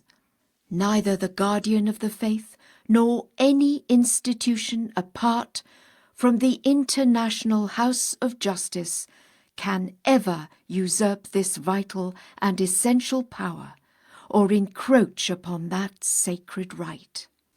The abolition of professional priesthood, with its accompanying sacraments of baptism, of communion, and of confession of sins, the laws requiring the election by universal suffrage of all local, national, and international houses of justice, the total absence of episcopal authority with its attendant privileges, corruptions, and bureaucratic tendencies are further evidences of the non-autocratic character of the Bahá'í administrative order and of its inclination to democratic methods in the administration of its affairs.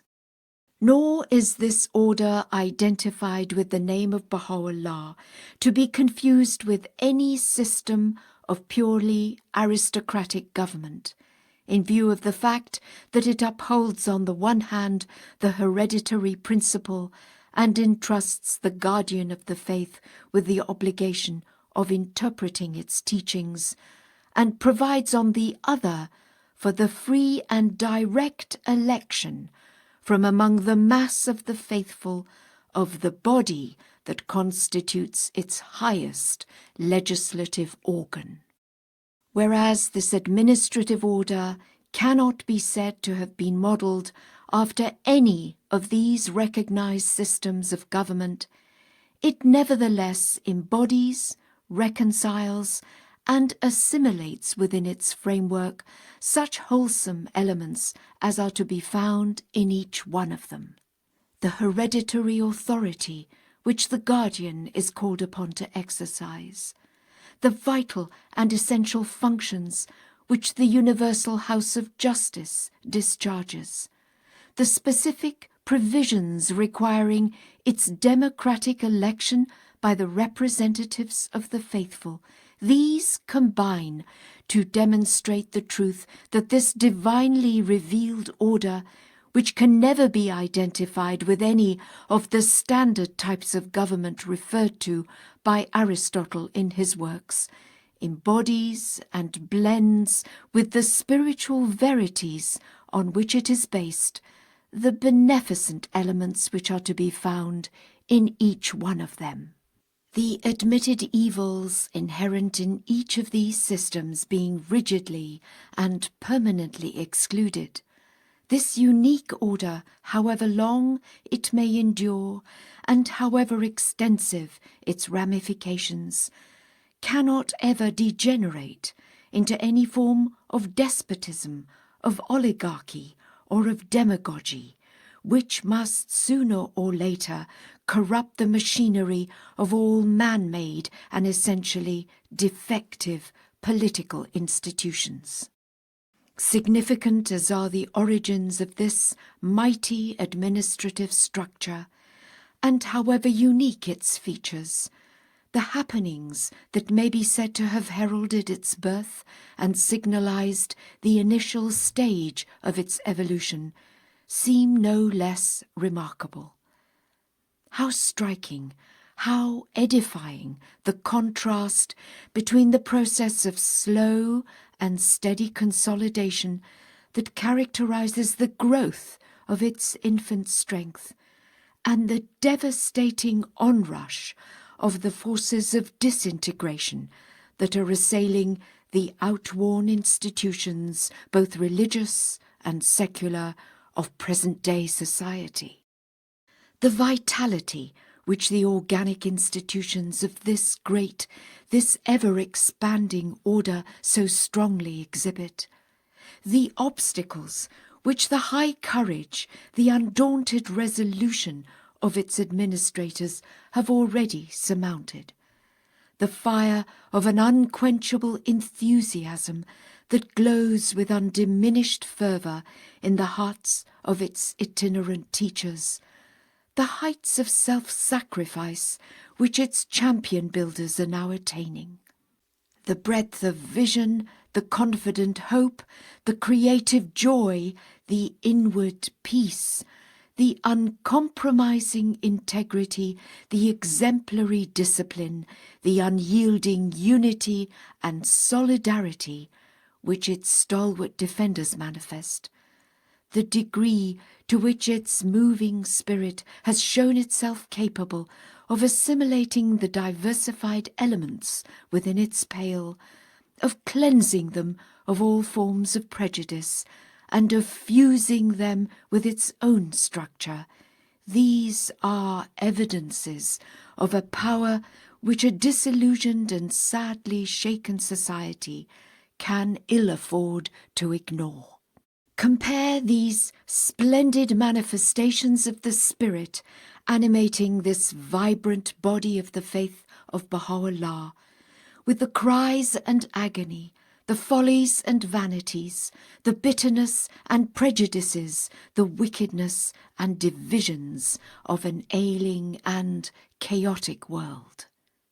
Witness the fear that torments its leaders and paralyzes the action of its blind and bewildered statesmen.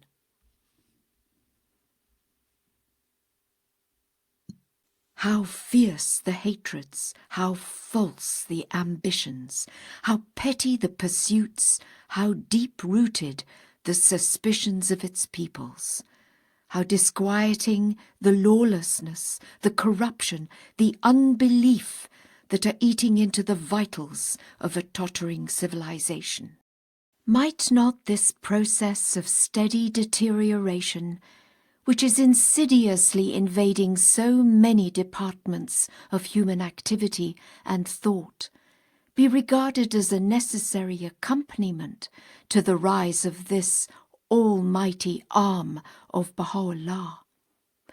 Might we not look upon the momentous happenings which have so deeply agitated every continent of the earth as ominous signs simultaneously proclaiming the agonies of a disintegrating civilization and the birth pangs of that world order, that ark of human salvation that must needs arise upon its ruins? 4. World Commonwealth. The contrast between the accumulating evidences of steady consolidation that accompany the rise of the administrative order of the faith of God, and the forces of disintegration which batter at the fabric of a travailing society, is as clear as it is arresting. Both within and outside the Bahá'í world, the signs and tokens which in a mysterious manner are heralding the birth of that world order, the establishment of which must signalize the golden age of the cause of God, are growing and multiplying day by day. No fair-minded observer can any longer fail to discern them. He cannot be misled by the painful slowness characterizing the unfoldment of the civilization which the followers of Baha'u'llah are laboring to establish, nor can he be deluded by the ephemeral manifestations of returning prosperity, which at times appear to be capable of checking the disruptive influence of the chronic ills afflicting the institutions of a decaying age. The signs of the times are too numerous and compelling to allow him to mistake their character or to belittle their significance.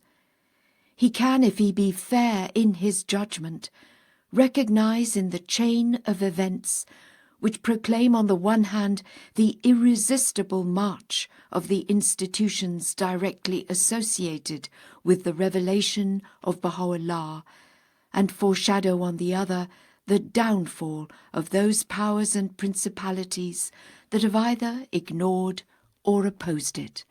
He can recognize in them all evidences of the operation of God's all-pervasive will, the shaping of his perfectly ordered and world-embracing plan.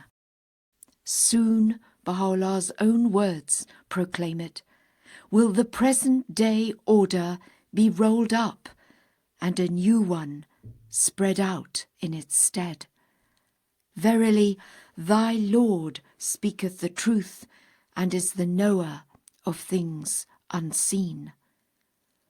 By myself, he solemnly asserts, the day is approaching when we will have rolled up the world and all that is therein, and spread out a new order in its stead.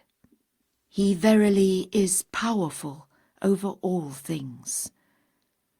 The world's equilibrium, he explains, hath been upset through the vibrating influence of this most great, this new world order. Mankind's ordered life hath been revolutionized through the agency of this unique, this wondrous system, the like of which mortal eyes have never witnessed. The signs of impending convulsions and chaos, he warns the peoples of the world, can now be discerned, inasmuch as the prevailing order appeareth to be lamentably defective. No machinery falling short of the standard inculcated by the Bahá'í revelation, and at variance with the sublime pattern ordained in his teachings, which the collective efforts of mankind may yet devise, can ever hope to achieve anything above or beyond that lesser peace to which the author of our faith has himself alluded in his writings. Now that ye have refused the most great peace, he, admonishing the kings and rulers of the earth, has written, Hold ye fast unto this the lesser peace, that haply ye may in some degree better your own condition and that of your dependents. Expatiating on this lesser peace, he thus addresses in that same tablet the rulers of the earth. Be reconciled among yourselves, that ye may need no more armament save in a measure to safeguard your territories and dominions. Be united, O kings of the earth, for thereby will the tempest of discord be stilled amongst you, and your peoples find rest, if ye be of them that comprehend. Should any one among you take up arms against another, rise ye all against him, for this is naught but manifest justice. The most great peace, on the other hand, as conceived by Baha'u'llah, a peace that must inevitably follow as the practical consequence of the spiritualization of the world and the fusion of all its races, creeds, classes, and nations, can rest on no other basis and can be preserved through no other agency except the divinely appointed ordinances that are implicit in the world order that stands associated with his holy name. In his tablet, revealed almost 70 years ago to Queen Victoria, Baha'u'llah, alluding to this most great peace, has declared, That which the Lord hath ordained as the sovereign remedy and mightiest instrument for the healing of all the world is the union of all its peoples in one universal cause, one common faith. This can in no wise be achieved except through the power of a skilled and all-powerful and inspired physician. This verily is the truth, and all else naught but error. It beseemeth all men in this day, he in another tablet asserts, to take firm hold on the most great name, and to establish the unity of all mankind. There is no place to flee to, no refuge that anyone can seek except him. The revelation of Baha'u'llah, whose supreme mission is none other but the achievement of this organic and spiritual unity of the whole body of nations, should, if we be faithful to its implications, be regarded as signalizing through its advent the coming of age of the entire human race. It should be viewed not merely as yet another spiritual revival in the ever-changing fortunes of mankind, not only as a further stage in a chain of progressive revelations, nor even as the culmination of one of a series of recurrent prophetic cycles, but rather as marking the last and highest stage in the stupendous evolution of man's collective life on this planet. The emergence of a world community, the consciousness of world citizenship, the founding of a world civilization and culture, all of which must synchronize with the initial stages in the unfoldment of the golden age of the Bahá'í era, should by their very nature be regarded, as far as this planetary life is concerned, as the furthermost limits in the organization of human society, though man, as an individual, will, may, must indeed, as a result of such a consummation, continue indefinitely to progress and develop. That mystic, all-pervasive yet indefinable change which we associate with the stage of maturity inevitable in the life of the individual and the development of the fruit, must, if we would correctly apprehend the utterances of Baha'u'llah, have its counterpart in the evolution of the organization of human society.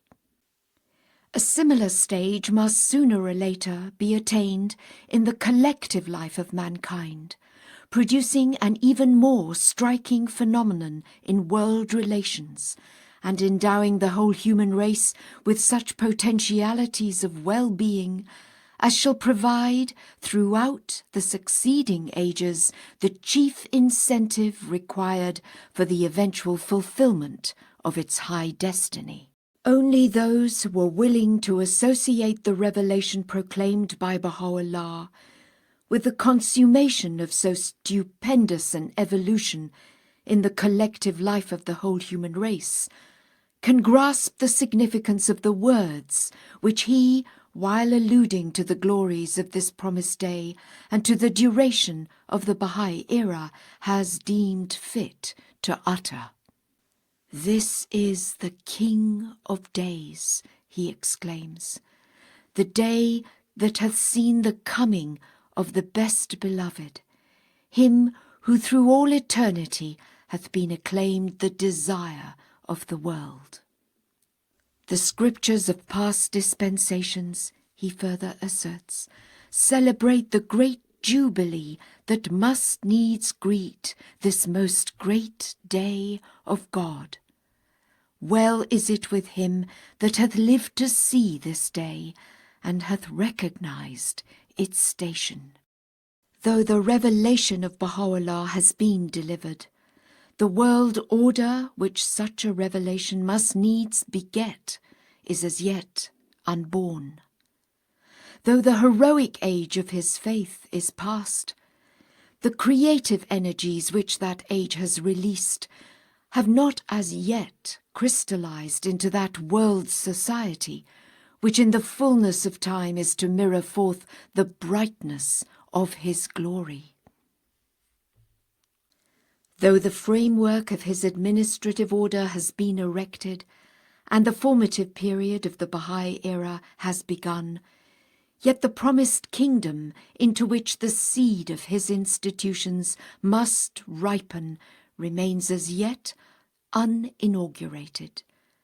though his voice has been raised, and the ensigns of his faith have been lifted up in no less than 40 countries of both the East and the West, yet the wholeness of the human race is as yet unrecognized, its unity unproclaimed, and the standard of its most great peace unhoisted. For the revelation of so great a favour, a period of intense turmoil and widespread suffering would seem to be indispensable. Resplendent as has been the age that has witnessed the inception of the mission with which Baha'u'llah has been entrusted, the interval which must elapse ere that age yields its choicest fruit must, it is becoming increasingly apparent, be overshadowed by such moral and social gloom as can alone prepare an unrepentant humanity for the prize she is destined to inherit. Into such a period we are now steadily and irresistibly moving. Amidst the shadows which are increasingly gathering about us, we can faintly discern the glimmerings of Baha'u'llah's unearthly sovereignty appearing fitfully on the horizon of history. To us, the generation of the half-light, living at a time which may be designated as the period of the incubation of the world commonwealth envisaged by Baha'u'llah, has been assigned a task whose high privilege we can never sufficiently appreciate, and the arduousness of which we can as yet but dimly recognize. We may well believe, we who are called upon to experience the operation of the dark forces destined to unloose a flood of agonizing afflictions, that the darkest hour that must precede the dawn of the golden age of our faith has not yet struck. Deep as is the gloom that already encircles the world, the afflictive ordeals which that world is to suffer are still in preparation, nor can their blackness be as yet imagined. We stand on the threshold of an age whose convulsions proclaim alike the death pangs of the old order and the birth pangs of the new. Through the generating influence of the faith announced by Baha'u'llah, this new world order may be said to have been conceived. We can, at the present moment, experience its stirrings in the womb of a travailing age, an age waiting for the appointed hour at which it can cast its burden and its fairest fruit. The whole earth, writes Baha'u'llah, is now in a state of pregnancy. The day is approaching when it will have yielded its noblest fruits, when from it will have sprung forth the loftiest trees, the most enchanting blossoms, the most heavenly blessings. The call of God, Abdu'l-Baha has written, when raised, breathed a new life into the body of mankind, and infused a new spirit into the whole creation. It is for this reason that the world hath been moved to its depths, and the hearts and consciences of men been quickened. Ere long, the evidences of this regeneration will be revealed, and the fast asleep will be awakened. Unification of the whole of mankind is the hallmark of the stage which human society is now approaching. Unity of family, of tribe, of city-state and nation have been successively attempted and fully established. World unity is the goal towards which a harassed humanity is striving. Nation building has come to an end.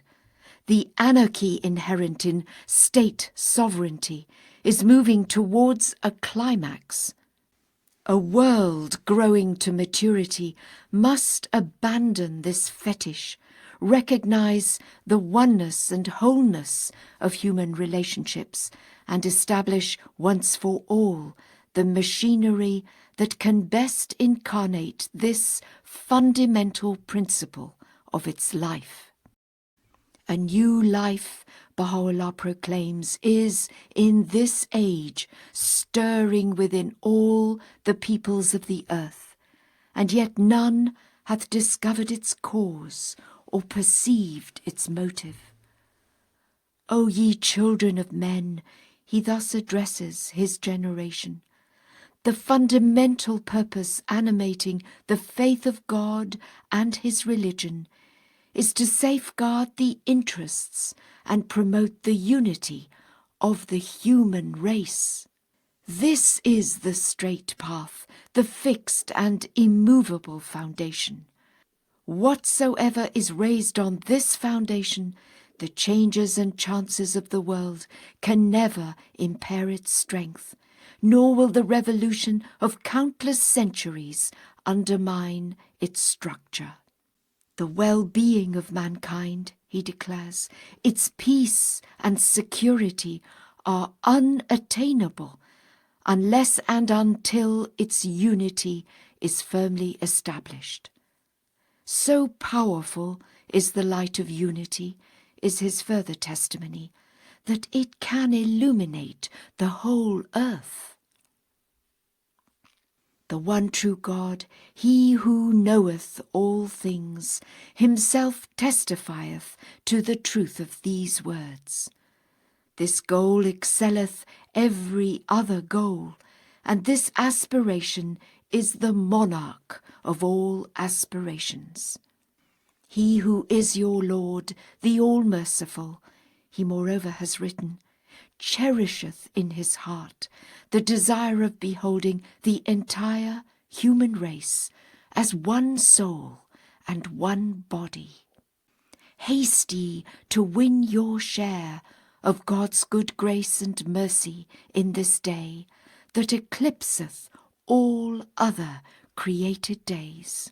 The unity of the human race as envisaged by Baha'u'llah implies the establishment of a world commonwealth in which all nations, races, creeds and classes are closely and permanently united, and in which the autonomy of its state members and the personal freedom and initiative of the individuals that compose them are definitely and completely safeguarded.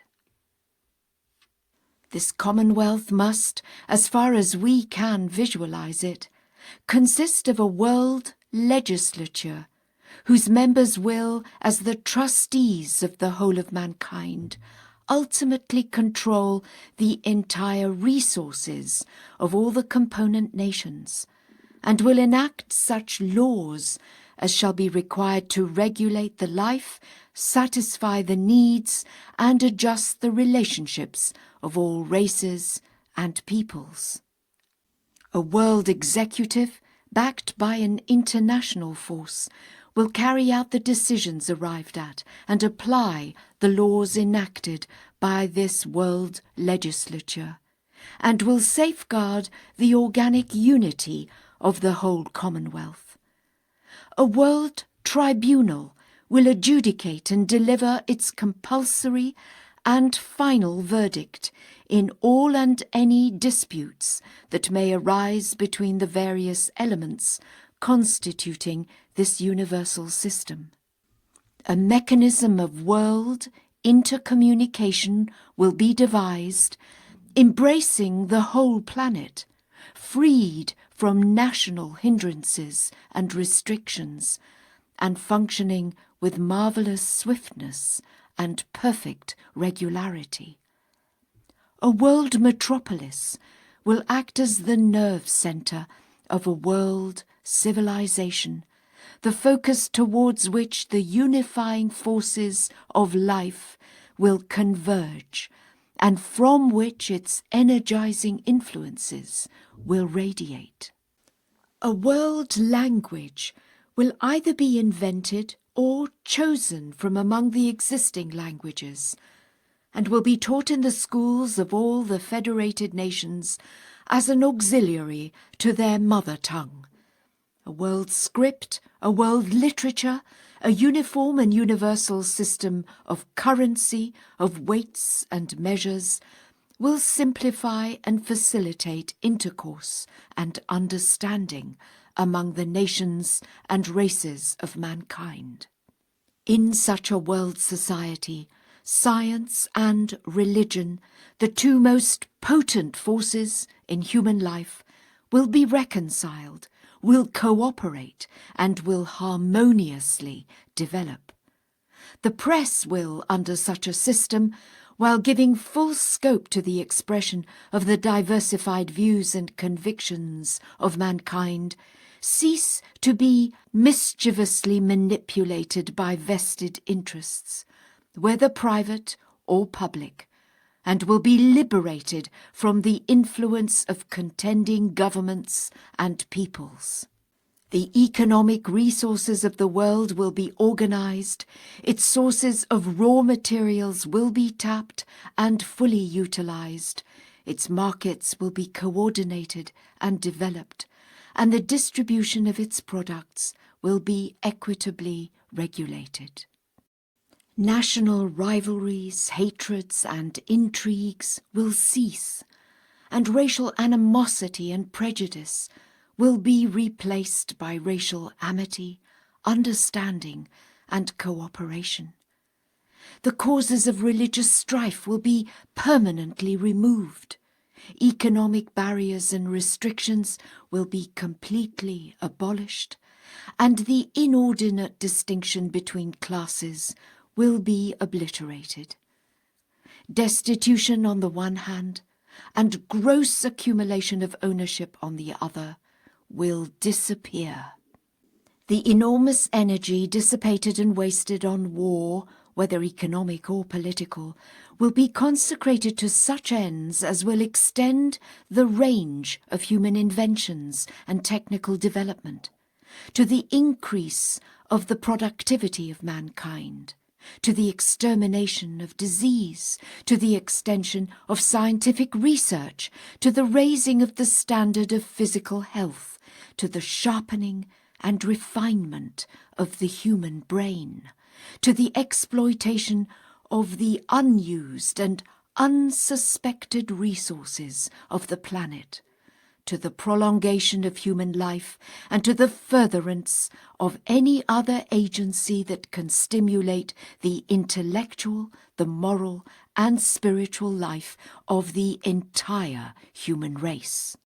A world federal system, ruling the whole earth and exercising unchallengeable authority over its unimaginably vast resources, blending and embodying the ideals of both the East and the West, liberated from the curse of war and its miseries, and bent on the exploitation of all the available sources of energy on the surface of the planet, a system in which force is made the servant of justice, whose life is sustained by its universal recognition of one God and by its allegiance to one common revelation. Such is the goal towards which humanity, impelled by the unifying forces of life, is moving. 5. The destiny of mankind. As we gaze in retrospect beyond the immediate past, and survey in however cursory a manner the vicissitudes afflicting an increasingly tormented society, and recall the strains and stresses to which the fabric of a dying order has been increasingly subjected, we cannot but marvel at the sharp contrast presented, on the one hand, by the accumulated evidences of the orderly unfoldment and the uninterrupted multiplication of the agencies of an administrative order designed to be the harbinger of a world civilization, and on the other, by the ominous manifestations of acute political conflict of social unrest, of racial animosity, of class antagonism, of immorality and of irreligion, proclaiming in no uncertain terms the corruption and obsolescence of the institutions of a bankrupt order. The winds of despair, writes Baha'u'llah as he surveys the immediate destinies of mankind, are alas blowing from every direction, and the strife that divides and afflicts the human race is daily increasing. Such shall be its plight. He in another connection has declared that to disclose it now would not be meet and seemly. These fruitless strifes, he on the other hand, contemplating the future of mankind, has emphatically prophesied in the course of his memorable interview with the Persian Orientalist Edward G. Brown. These ruinous wars shall pass away, and the most great peace shall come. These strifes and this bloodshed and discord must cease, and all men be as one kindred and one family. All nations and kindreds, Abdu'l-Baha likewise has written, will become a single nation. Religious and sectarian antagonism, the hostility of races and peoples, and differences among nations will be eliminated. All men will adhere to one religion, will have one common faith, will be blended into one race and become a single people. All will dwell in one common fatherland, which is the planet itself. What we witness at the present time, during this gravest crisis in the history of civilization, recalling such times in which religions have perished and are born, is the adolescent stage in the slow and painful evolution of humanity, preparatory to the attainment of the stage of manhood, the stage of maturity, the promise of which is embedded in the teachings and enshrined in the prophecies of Baha'u'llah. The tumult of this age of transition is characteristic of the impetuosity and irrational instincts of youth, its follies, its prodigality, its pride, its self-assurance, its rebelliousness and contempt of discipline. The ages of its infancy and childhood are past, never again to return, while the great age, the consummation of all ages, which must signalize the coming of age of the entire human race, is yet to come.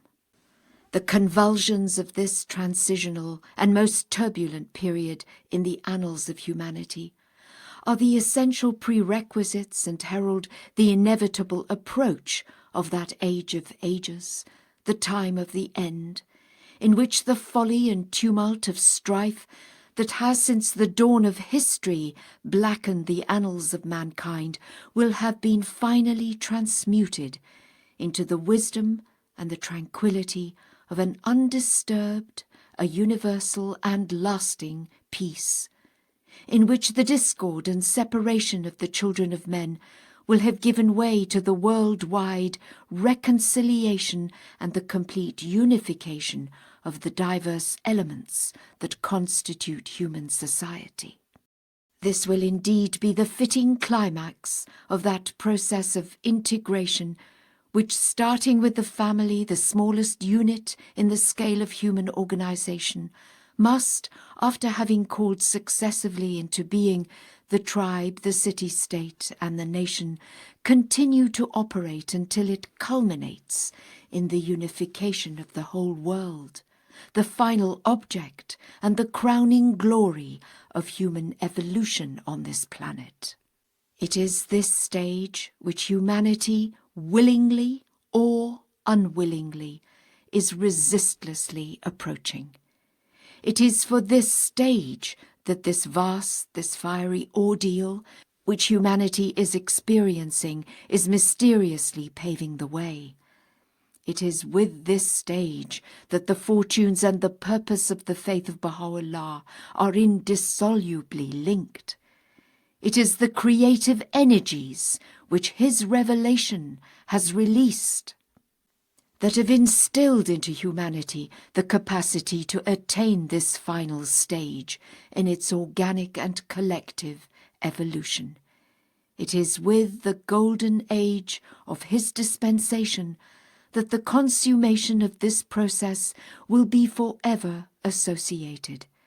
It is the structure of his new world order, now stirring in the womb of the administrative institutions he himself has created, that will serve both as a pattern and a nucleus of that world commonwealth, which is the sure, the inevitable destiny of the peoples and nations of the earth.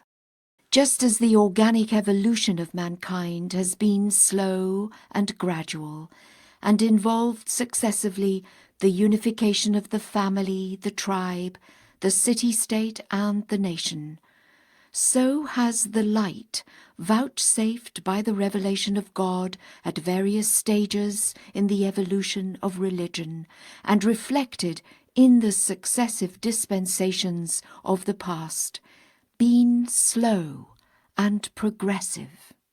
Indeed, the measure of divine revelation in every age has been adapted to and commensurate with the degree of social progress achieved in that age by a constantly evolving humanity. It hath been decreed by us, explains Baha'u'llah, that the word of God and all the potentialities thereof shall be manifested unto men in strict conformity with such conditions as have been foreordained by him who is the all-knowing, the all-wise. Should the word be allowed to release suddenly all the energies latent within it, no man could sustain the weight of so mighty a revelation. All created things, Abdu'l-Baha, elucidating this truth, has affirmed, have their degree or stage of maturity. The period of maturity in the life of a tree is the time of its fruit-bearing. The animal attains a stage of full growth and completeness, and in the human kingdom man reaches his maturity when the light of his intelligence attains its greatest power and development. Similarly, there are periods and stages in the collective life of humanity. At one time, it was passing through its stage of childhood, at another, its period of youth. But now it has entered its long-predicted phase of maturity, the evidences of which are everywhere apparent.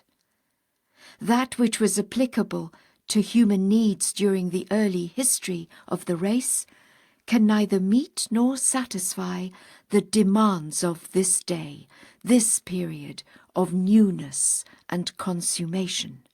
Humanity has emerged from its former state of imitation and preliminary training. Man must now become imbued with new virtues and powers, new moral standards, new capacities. New bounties, perfect bestowals are awaiting and already descending upon him. The gifts and blessings of the period of youth, although timely and sufficient during the adolescence of mankind, are now incapable of meeting the requirements of its maturity.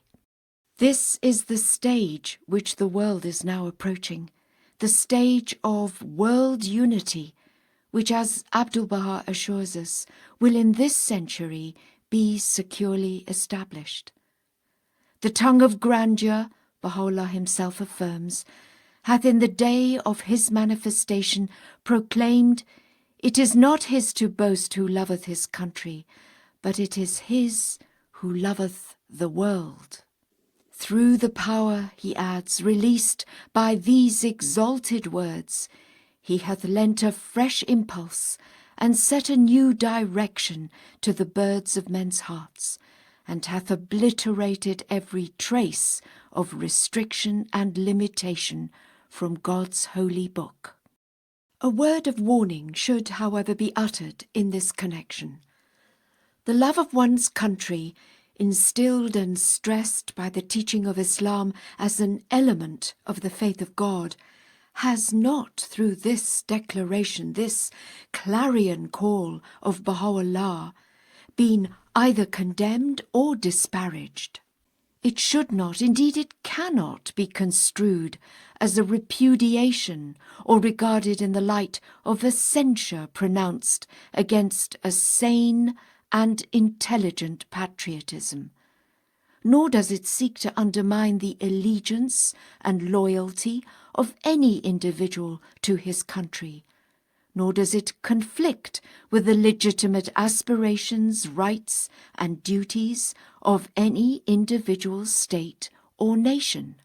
All it does imply and proclaim is the insufficiency of patriotism in view of the fundamental changes effected in the economic life of society and the interdependence of the nations, and as the consequence of the contraction of the world through the revolution in the means of transportation and communication, conditions that did not and could not exist either in the days of Jesus Christ or of Mohammed.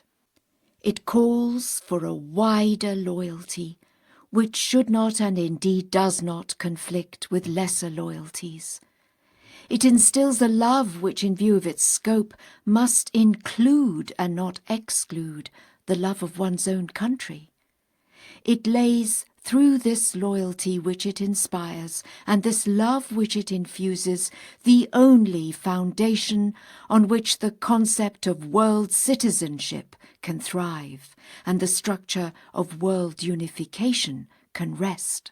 It does insist, however, on the subordination of national considerations and particularistic interests to the imperative and paramount claims of humanity as a whole, inasmuch as in a world of interdependent nations and peoples, the advantage of the part is best to be reached by the advantage of the whole. The world is in truth moving on towards its destiny. The interdependence of the peoples and nations of the earth, whatever the leaders of the divisive forces of the world may say or do, is already an accomplished fact. Its unity in the economic sphere is now understood and recognized. The welfare of the part means the welfare of the whole, and the distress of the part brings distress to the whole. The revelation of Baha'u'llah has, in his own words, lent a fresh impulse and set a new direction to this vast process now operating in the world. The fires lit by this great ordeal are the consequences of men's failure to recognize it.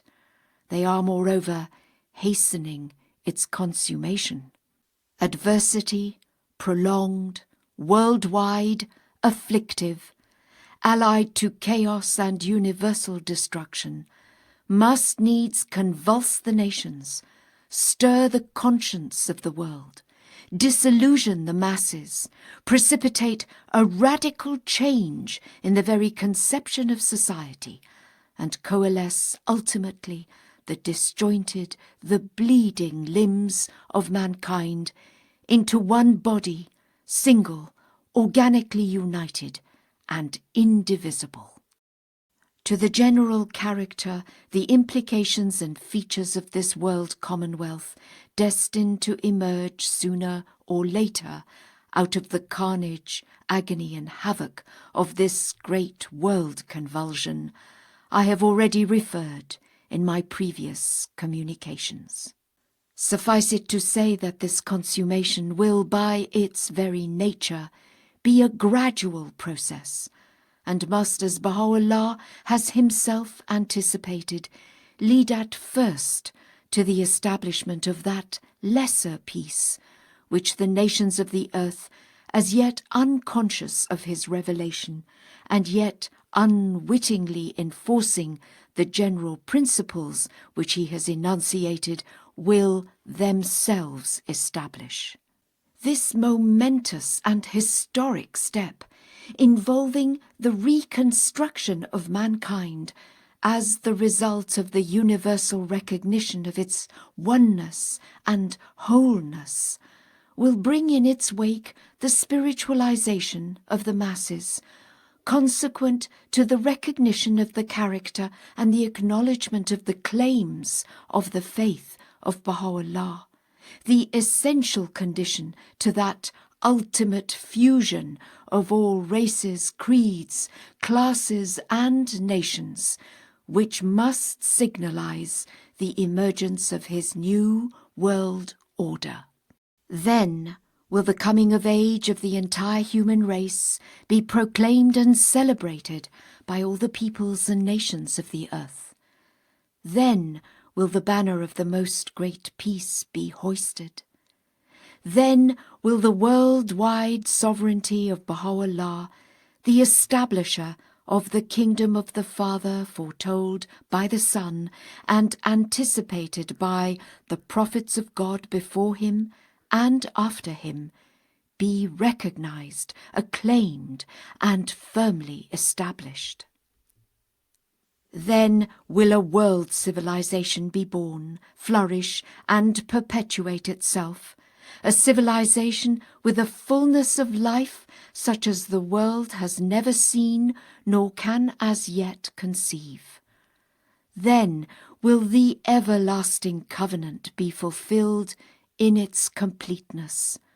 Then will the promise enshrined in all the books of God be redeemed, and all the prophecies uttered by the prophets of old come to pass, and the vision of seers and poets be realized.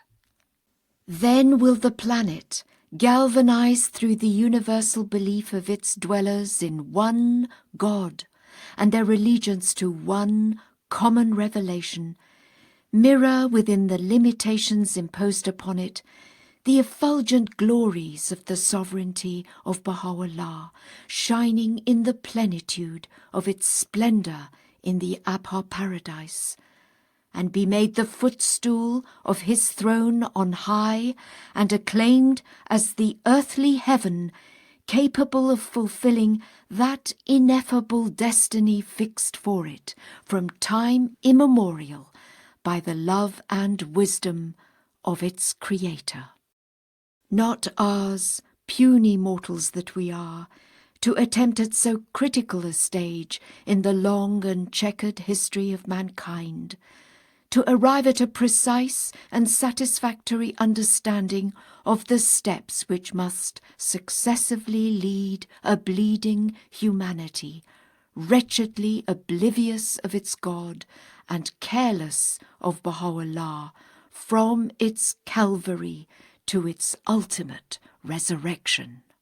Not ours, the living witnesses of the all-subduing potency of his faith, to question for a moment, and however dark the misery that enshrouds the world, the ability of Baha'u'llah to forge with the hammer of his will and through the fire of tribulation upon the anvil of this travailing age, and in the particular shape his mind has envisioned, these scattered and mutually destructive fragments into which a perverse world has fallen, into one single unit, solid and indivisible, able to execute his design for the children of men. Ours rather the duty, however confused the scene, however dismal the present outlook, however circumscribed the resources we dispose of, to labour serenely, confidently, and unremittingly to lend our share of assistance in whichever way circumstances may enable us, to the operation of the forces which, as marshalled and directed by Baha'u'llah, are leading humanity out of the valley of misery and shame to the loftier summits of power and glory.